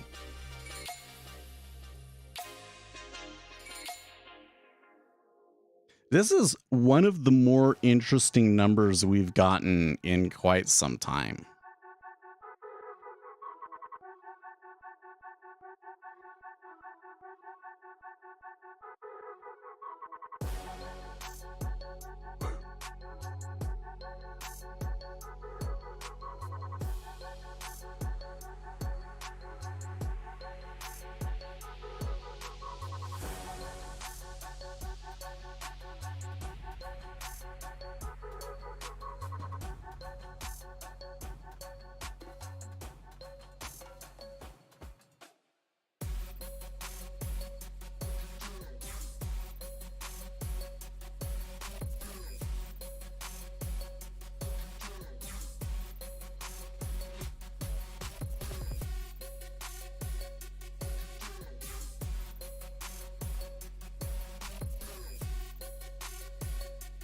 One of these, I was just reviewing this thread where they were like, what platforms do the pros use?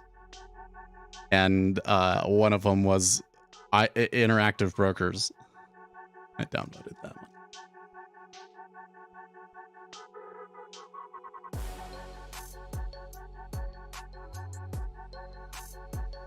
It's fun to be able to come into a Reddit thread and feel like I'm the only knowledgeable person, but whatever. Really is like the futures trading community on Reddit is really new. So chilling at the bottom of the range. Are they gonna fall out the bottom here?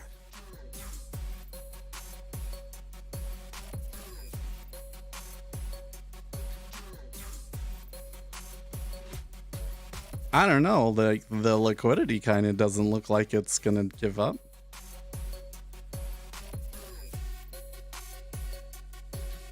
I'm tempted to try one right here.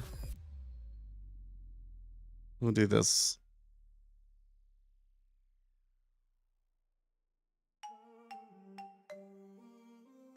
Okay.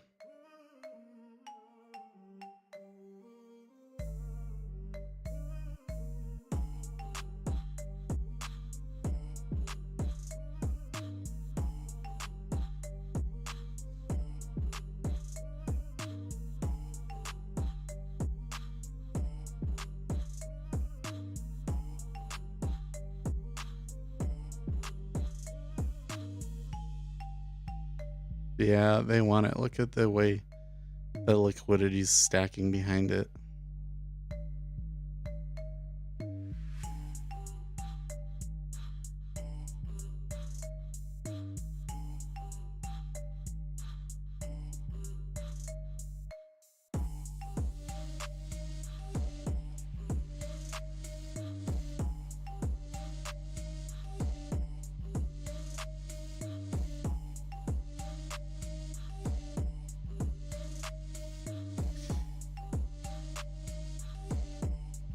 And on this little move up, there was a little bit of volume behind it in the 5-year as well. So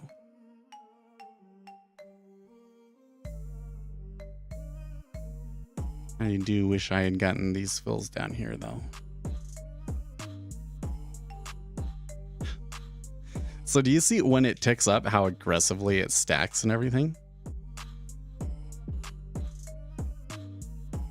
That's something that wants to move up. I should have taken the 3, 4, 3, 5.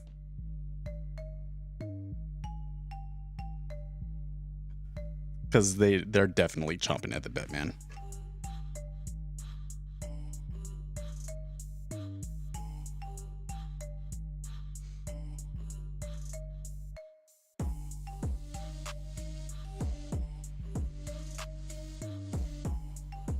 And I was able to work enough out of this long here for that to work. I don't know if they're going to come back down here now. Maybe even the fork out. Too late now.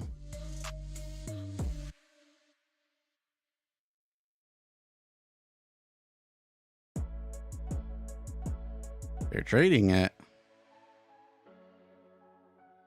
See how easily they take 15 half? 16 a little more tepid. Yeah, the MBO bid stacks was a freebie.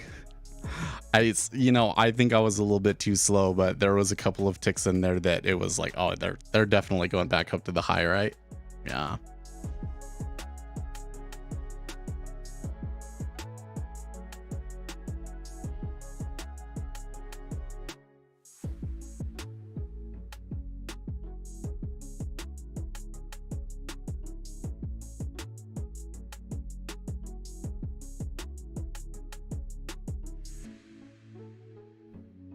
I think with this, going into this week, I remember last week talking about, there's all of these things and they could all point to inflation and problems for the markets, right? And so this was the first data point. And not only did we get a data point that was, that said no inflation, but it kind of suggested the opposite, right? And it's so early. It was just the March, because March was when we had all of this stuff. So, this number is not entirely about the banking crisis that happened in March, right? It probably has a lot more to do with other things, right? Suggests that the economy was contracting on its own before the banking crisis even happened, right? It's a really big shift in expectations, right? So because now I am in the mode of looks like things are getting worse. How bad does it have to get before the Federal Reserve has to start reducing rates sort of a thing now, right? Like I'm looking the exact opposite direction. It's a big shift for the market for sure.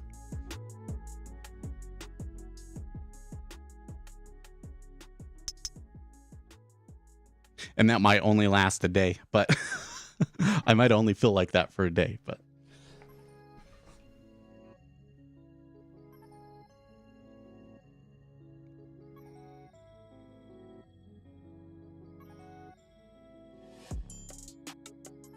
can you believe this is where I was trying to get fills at, down at 12?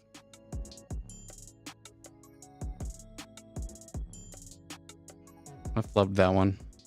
Well, I was there on the sim, but I need to be more decisive with my live account.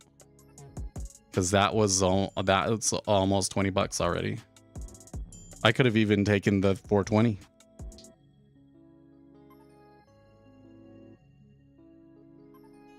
I don't know. That's coming up there a little bit too quick. I'm really afraid to try and take the continuation here.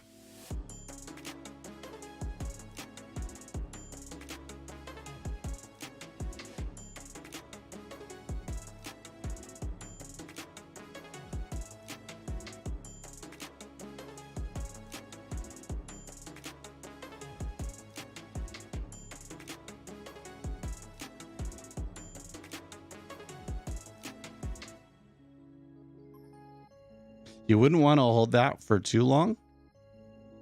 You know what? If I had caught anything below like 10, let's say, like let's just say that we had gotten lucky and we caught it like at 04 where the move began, I think I would try and hold that all day.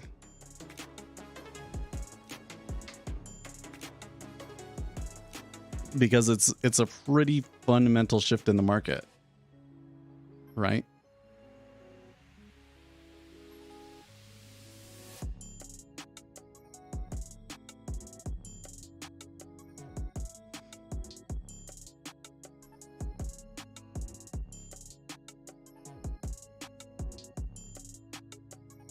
I really hate it when you guys delete your comments.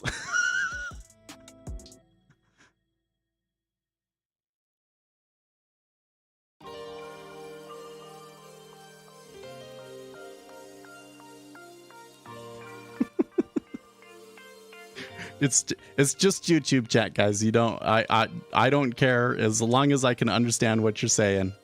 You don't have to have all of this spelling mistakes and all.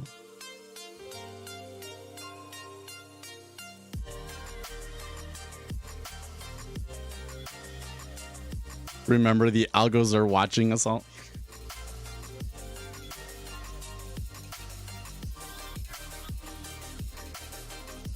I promise the grammar Nazis are not really very active on my YouTube chat. Okay. You know what? The other day I made a post and somebody made this comment about my use of an apostrophe because I used them. You know, it's like I forget this. What do you call this kind of situation where it's like if you wanted to say all the A's, you would do A and then apostrophe S's. So I had used that sort of usage and they disagreed with it. And I'm like, I'm pretty sure I'm right. I'm just going to ignore you. Nobody else said anything.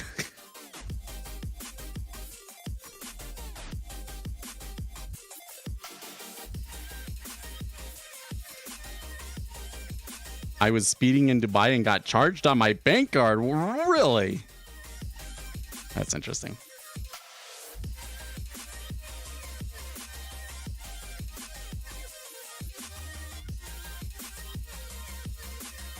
I'm telling you what, man, the social credit system really scares me, and I don't see any way around it.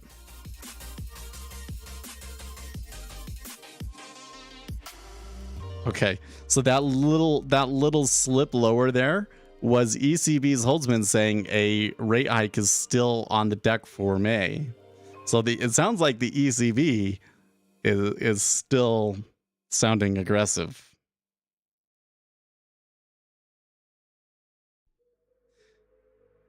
So this could be interesting. I don't think that impulse was enough to, the buyers still want it. In fact, The buyers look a little bit more aggressive after that.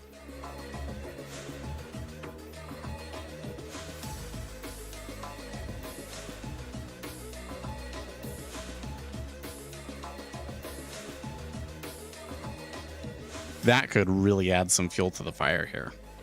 It's either that or this could result in an aggressive reversal. I don't think that comment on its own would really justify that, but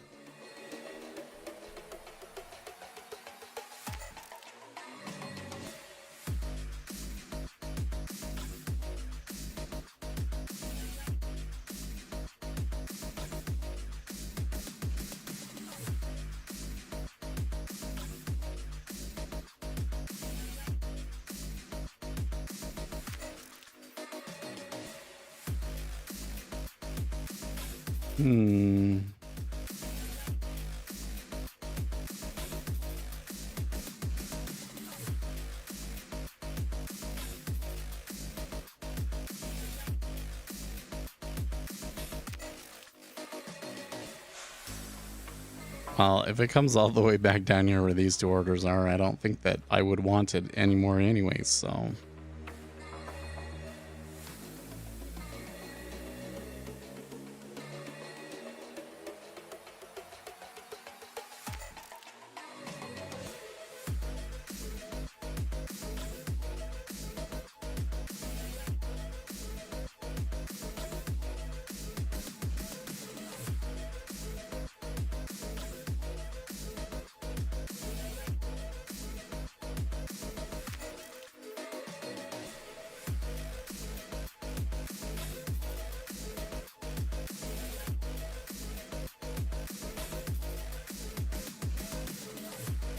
$16. Always interesting things at 16.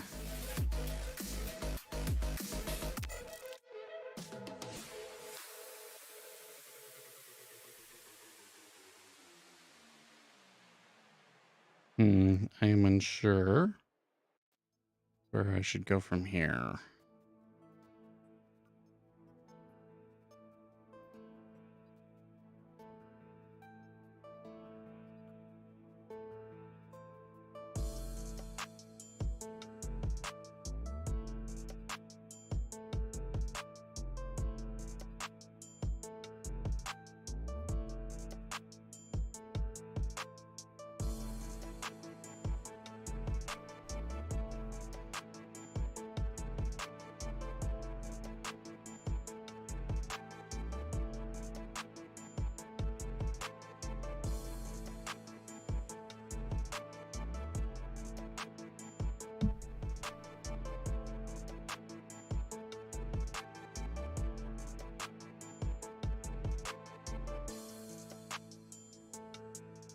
Yeah, it's still doing those stacks, man.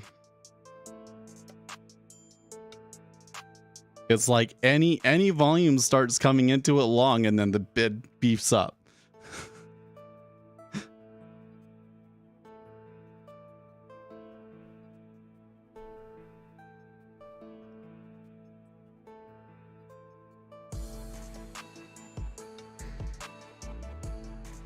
I feel like, so this is one of those, like, should I be doubling up on it in here somewhere? But I don't want to bring my average higher.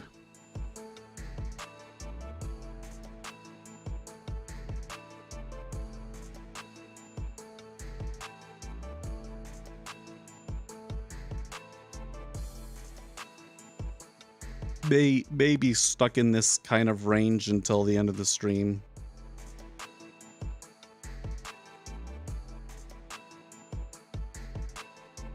By the way, gold rallying above 2,000 on that move. Open a separate position. It's a little late now. Actually, maybe it's back to, well, okay.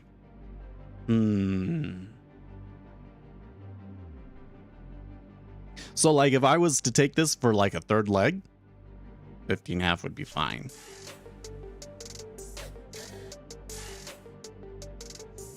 But I'm a little concerned that this is gonna fall through. Okay.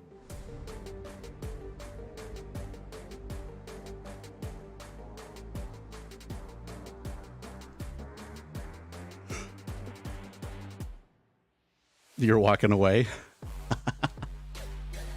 Too hard to watch it.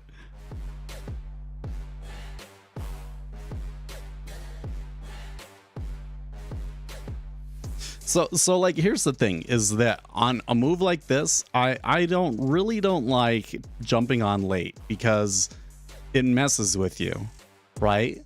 But in the long run, this sort of a move I think probably has legs, right? Like catching a good spot in here, probably not a bad location for a swing trade, right?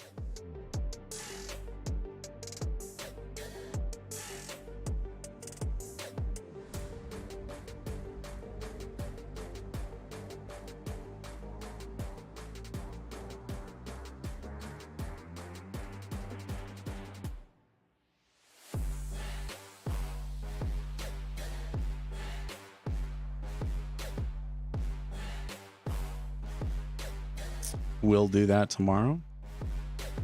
Well, what did we have on the docket tomorrow again?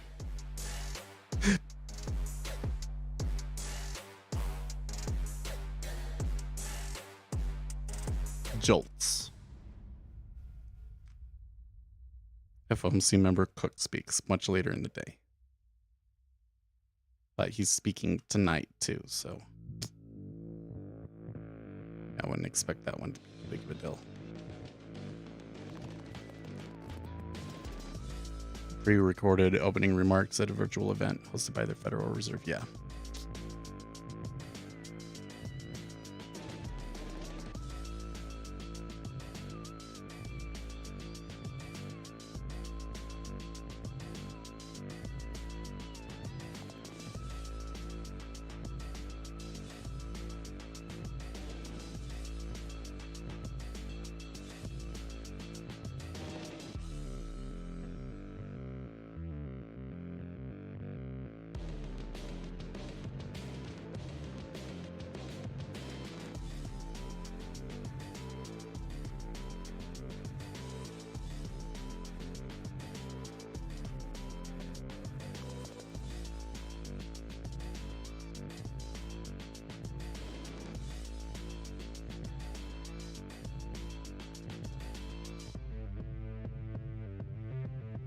Mm-hmm.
Well, they traded through 15.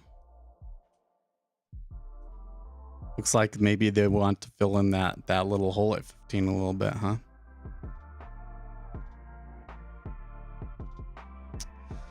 Well, I think that this last contract that I have on here, I should treat as a runner and try and get it to run tomorrow, and we'll see. I think the setup is favorable for it. I think I might be able to hold this for until non-farms, if not beyond.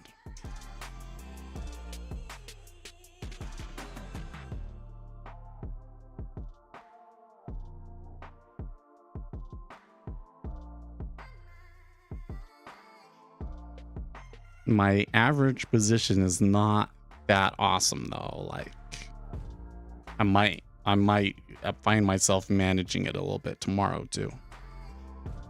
Well, if you take a micro, it's only like $200 to hold it overnight.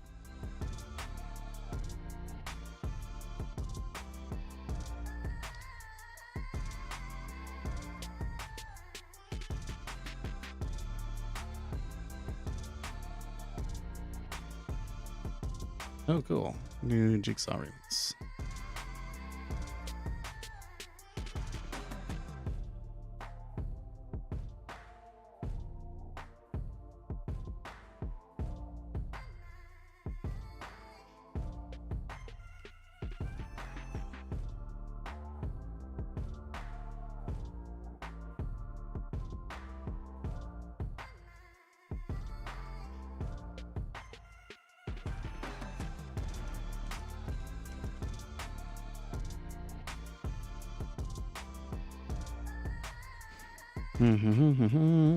Let's see here. What's in 4018?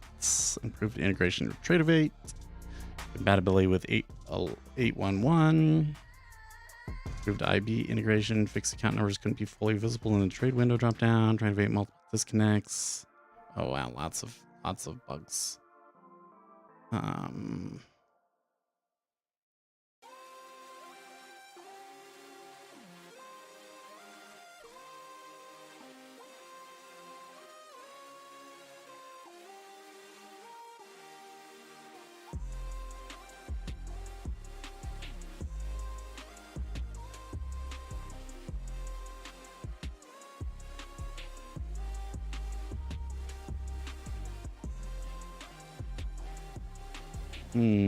Fixed rhythmic download spread / futures strategies. Okay, well, I can do that later.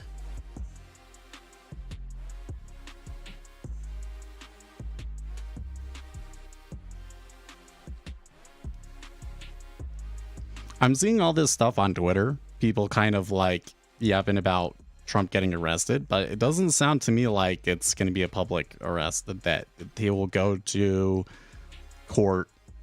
It'll be fairly private.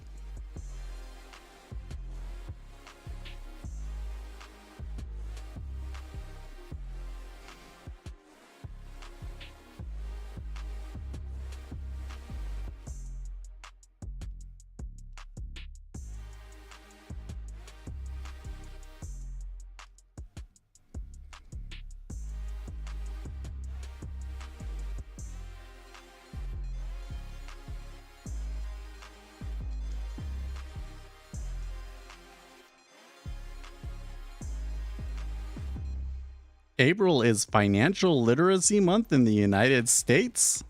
Really? Let's read the story from Forbes. This is pertinent to my interests. April is Financial Literacy Month in the US, but it doesn't matter what month it falls under because most efforts to improve financial literacy do little to improve the financial health of Americans.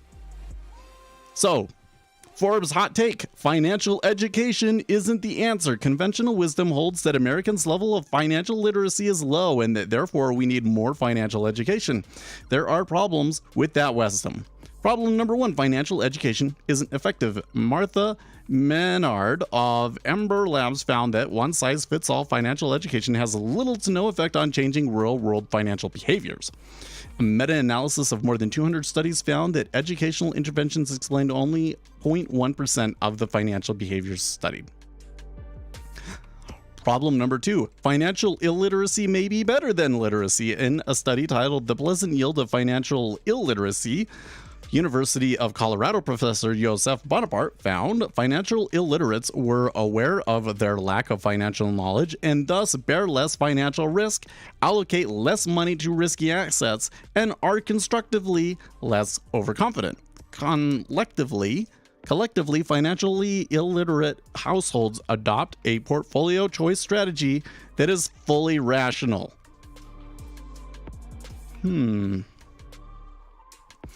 Bad advice about financial education. The author of Start Early to Raise Money Savvy Kids cites academic studies that claim children as young as 3 are able to grasp basic financial concepts like value, exchange, and choice, and basic financial habits are pretty much set by age 7. What are we supposed to do with that information? According to the author, the first step is to talk about money with your children. When kids are young, stress the virtues of waiting and delayed gratification, and as children get older, drive home the idea that spending less than you have is the linchpin of a financially healthy life. A healthy financial life, rather.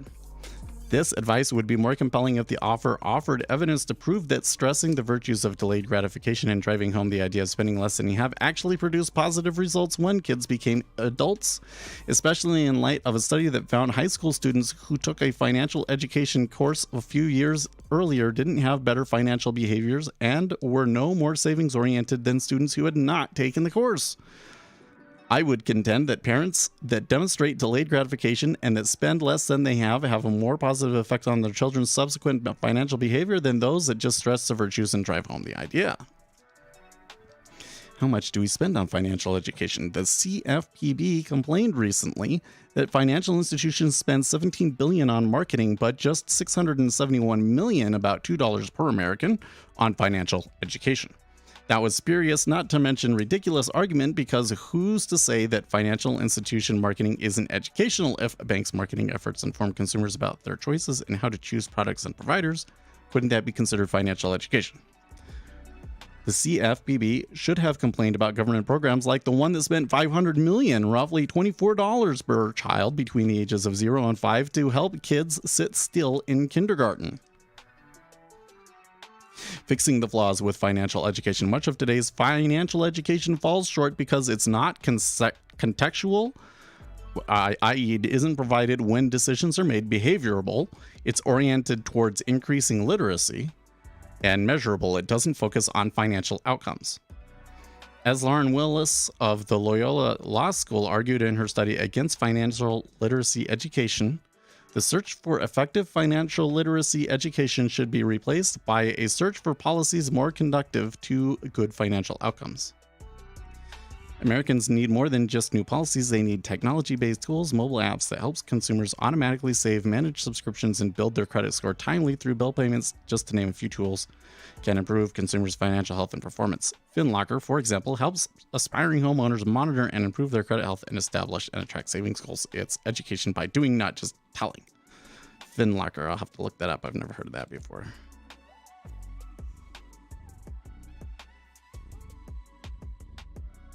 Holistic health management. Providing financial education without taking into account mental and physical health should be considered financial malpractice. A study from the Money and Mental Health Policy Institute found that among people with debt, nearly half have mental health diagnosis and are 3 times more likely than other people to contemplate suicide due to debt. Financial therapy. Financial therapy sits at the intersection of financial and mental health, helping people think, feel, and behave differently about money to improve their overall well-being. In 2022, KeyBank's Laurel Road hired a licensed mental health counselor as a financial therapist to offer customers guidance and resources to deal with the impact of financial management on mental health. Hey, by the way, we've just been sitting here at like 15.5 this whole time now. I guess if I'm going to take a second contract, it's got to be there. Financial literacy is the wrong metric. Metrics that capture ratios like debt to spending, debt to saving, or saving as a percentage of spending are all better measures not just of literacy, but of financial health and performance, and indicators of the impact of financial education efforts. Those financial education efforts may tell Americans how to establish healthy financial habits, but they are failing to change behaviors. Even the financially literate know that. Interesting. This seems to make sense. Like if I'm an ADHD person and then you get habits and, you might know that you need to do certain thing and you just forget, and, so it's hard to modify behavior. Okay. Well, with financial literacy, that ends up being something that is at the back of your mind most of the time. Right? You're not thinking about how am I reducing my expenses, how am I increasing the amount that I'm saving, and that sort of a thing. And so when the time comes to make the decision, you don't think about it. You end up being just like an ADHD person. And so you don't get changes. And the things that they're saying help are, what did they say? It needs to be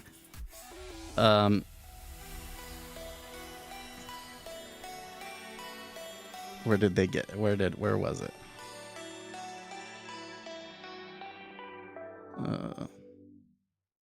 Contextual. It isn't provided when decisions are made.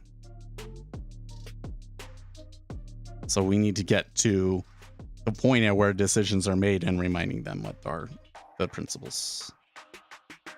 Oh, hey, that helps.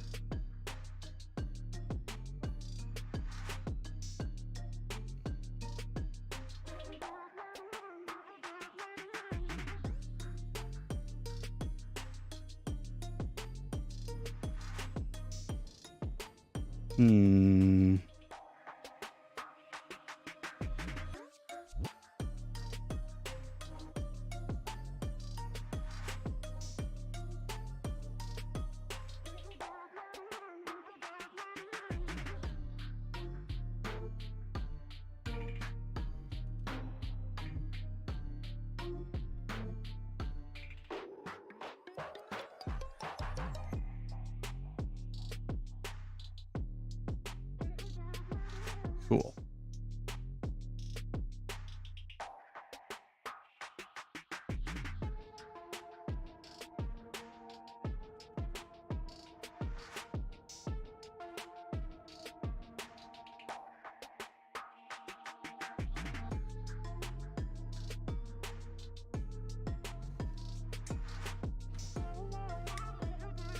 All right. Well,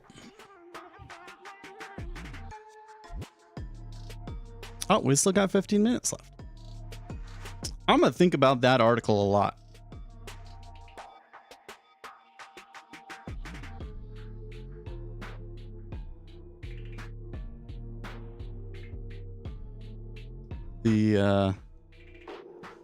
That the financial literacy doesn't necessarily lead to better outcomes.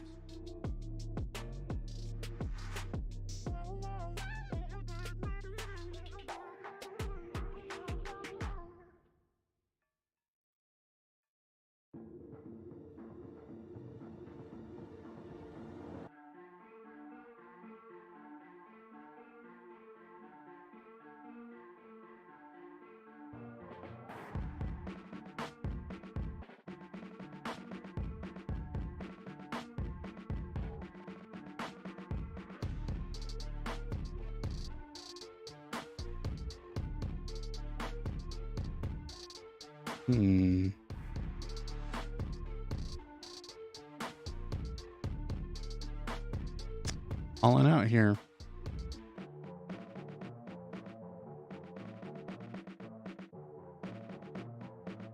The S&P 500 take a little dive there from 41.55 down to 41.45. I would say not unusual given the circumstances, but still curious. Carl Quintilla, the drop in the ISM employment index to a near 3-year low supports our view that employment growth is set for a sharper slowdown in March. Meanwhile, prices paid is consistent with CPI inflation falling below 2% soon.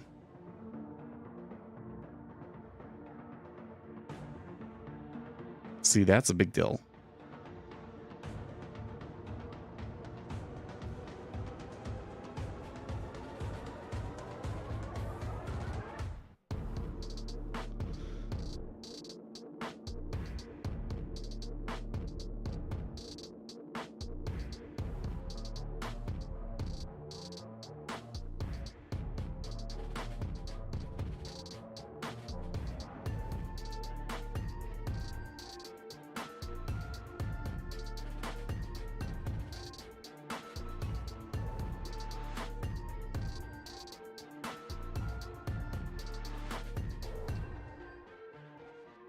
I don't know. I kind of don't like this idea that like, oh, we don't need to teach people the correct financial principles. We just need to influence their behavior in the correct way.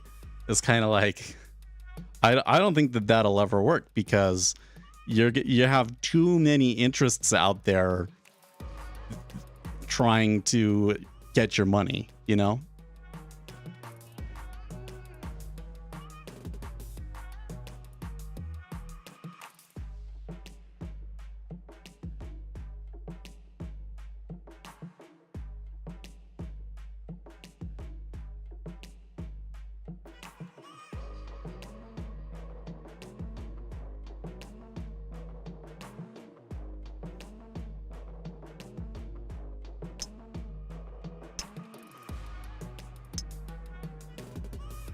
Oof. Oof.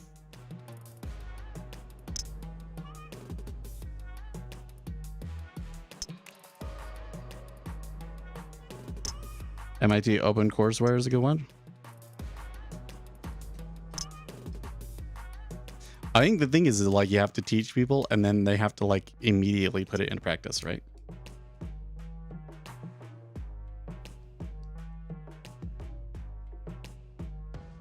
Okay.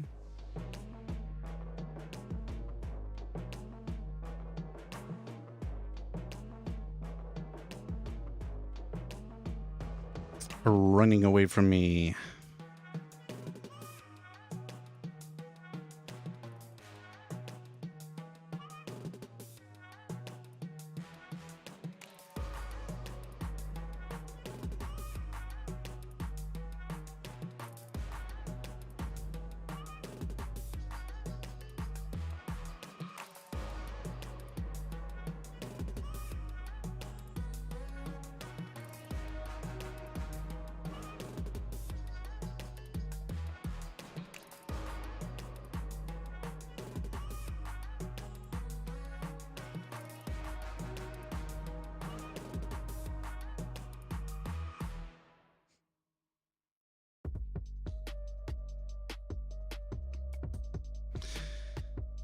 Okay, back to 16.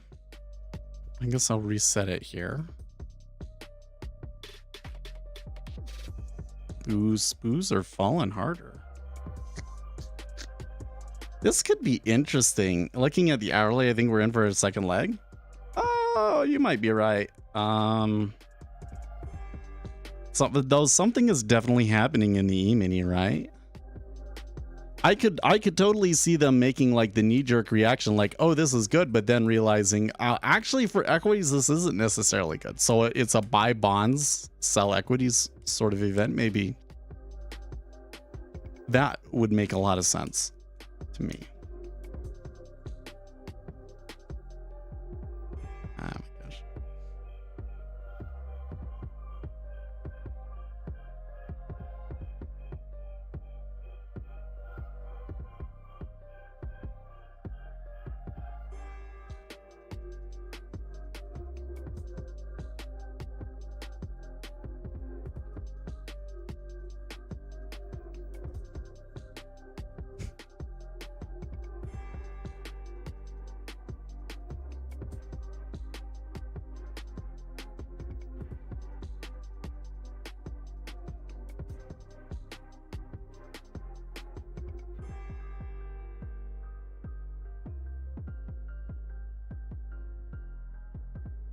Oof.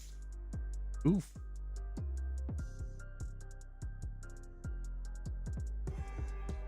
Is he coming for me? Huh?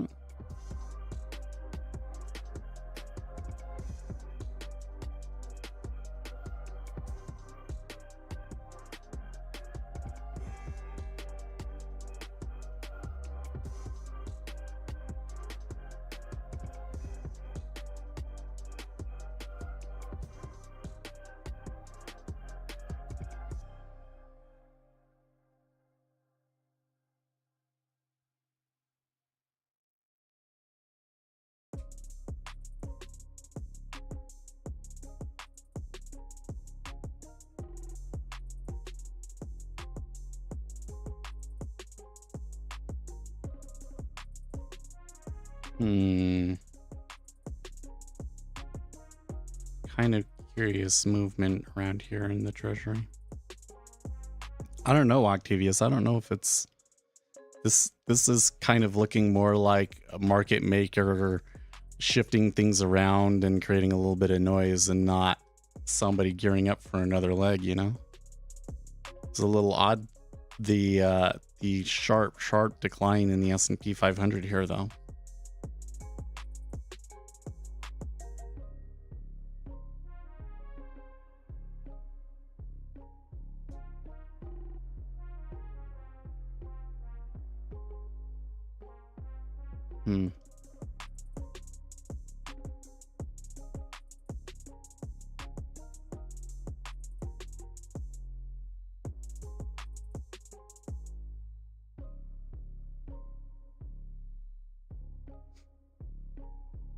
Want to type it? There's this other one that's like institutions are not in cahoots.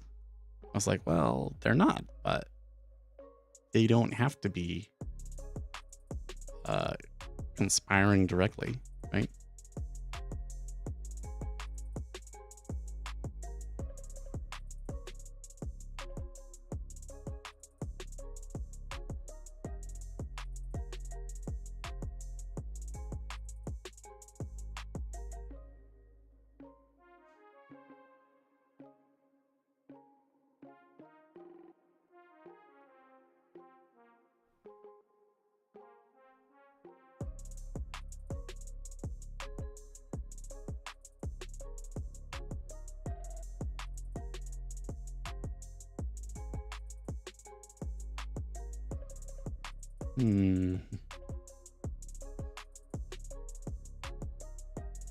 All right. Well, the S&P is only a few points away from dipping those lows. It might happen before we leave here today.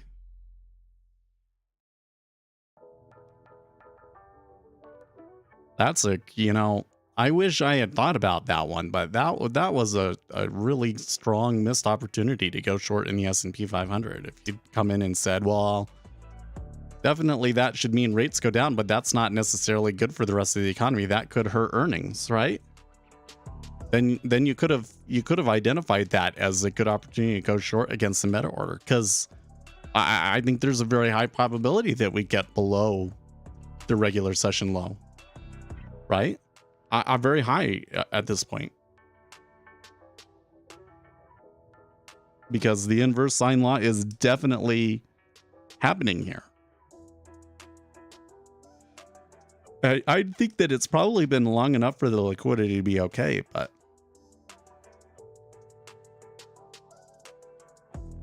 yeah, I think that it's the PMI. I think that the market decided that it definitely moved the treasury, right? And the treasury seems to be holding it, but the equity market seems to have decided that the knee-jerk reaction, it's more nuanced than that. And I think it makes perfect sense, because there's been a couple of analysts saying that, well, when you look at a situation like this where the Federal Reserve turns from being really hawkish to having to go easy because the economy is at risk and all of that, that does not end up being a good time to move from treasuries into equities. That decline in the economy is only just starting, and that it's going to affect future earnings.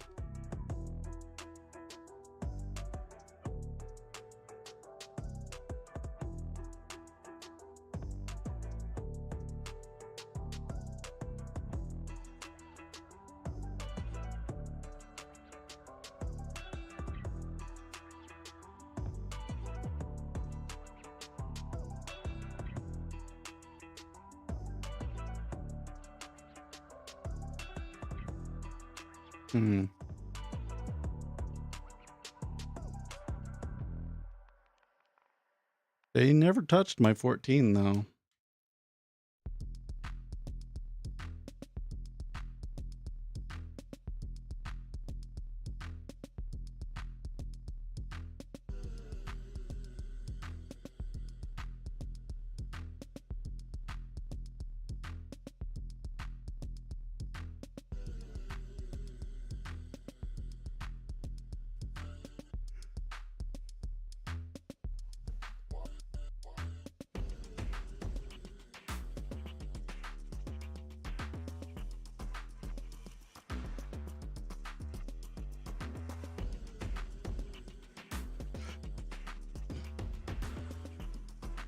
Yeah, I don't think it's going to happen before we go.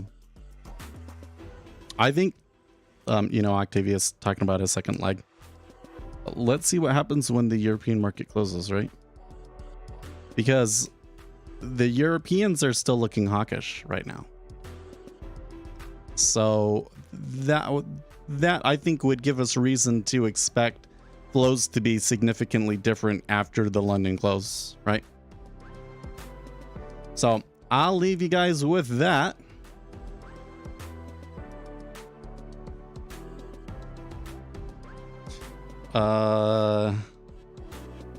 Fundamental shift after weak PMIs.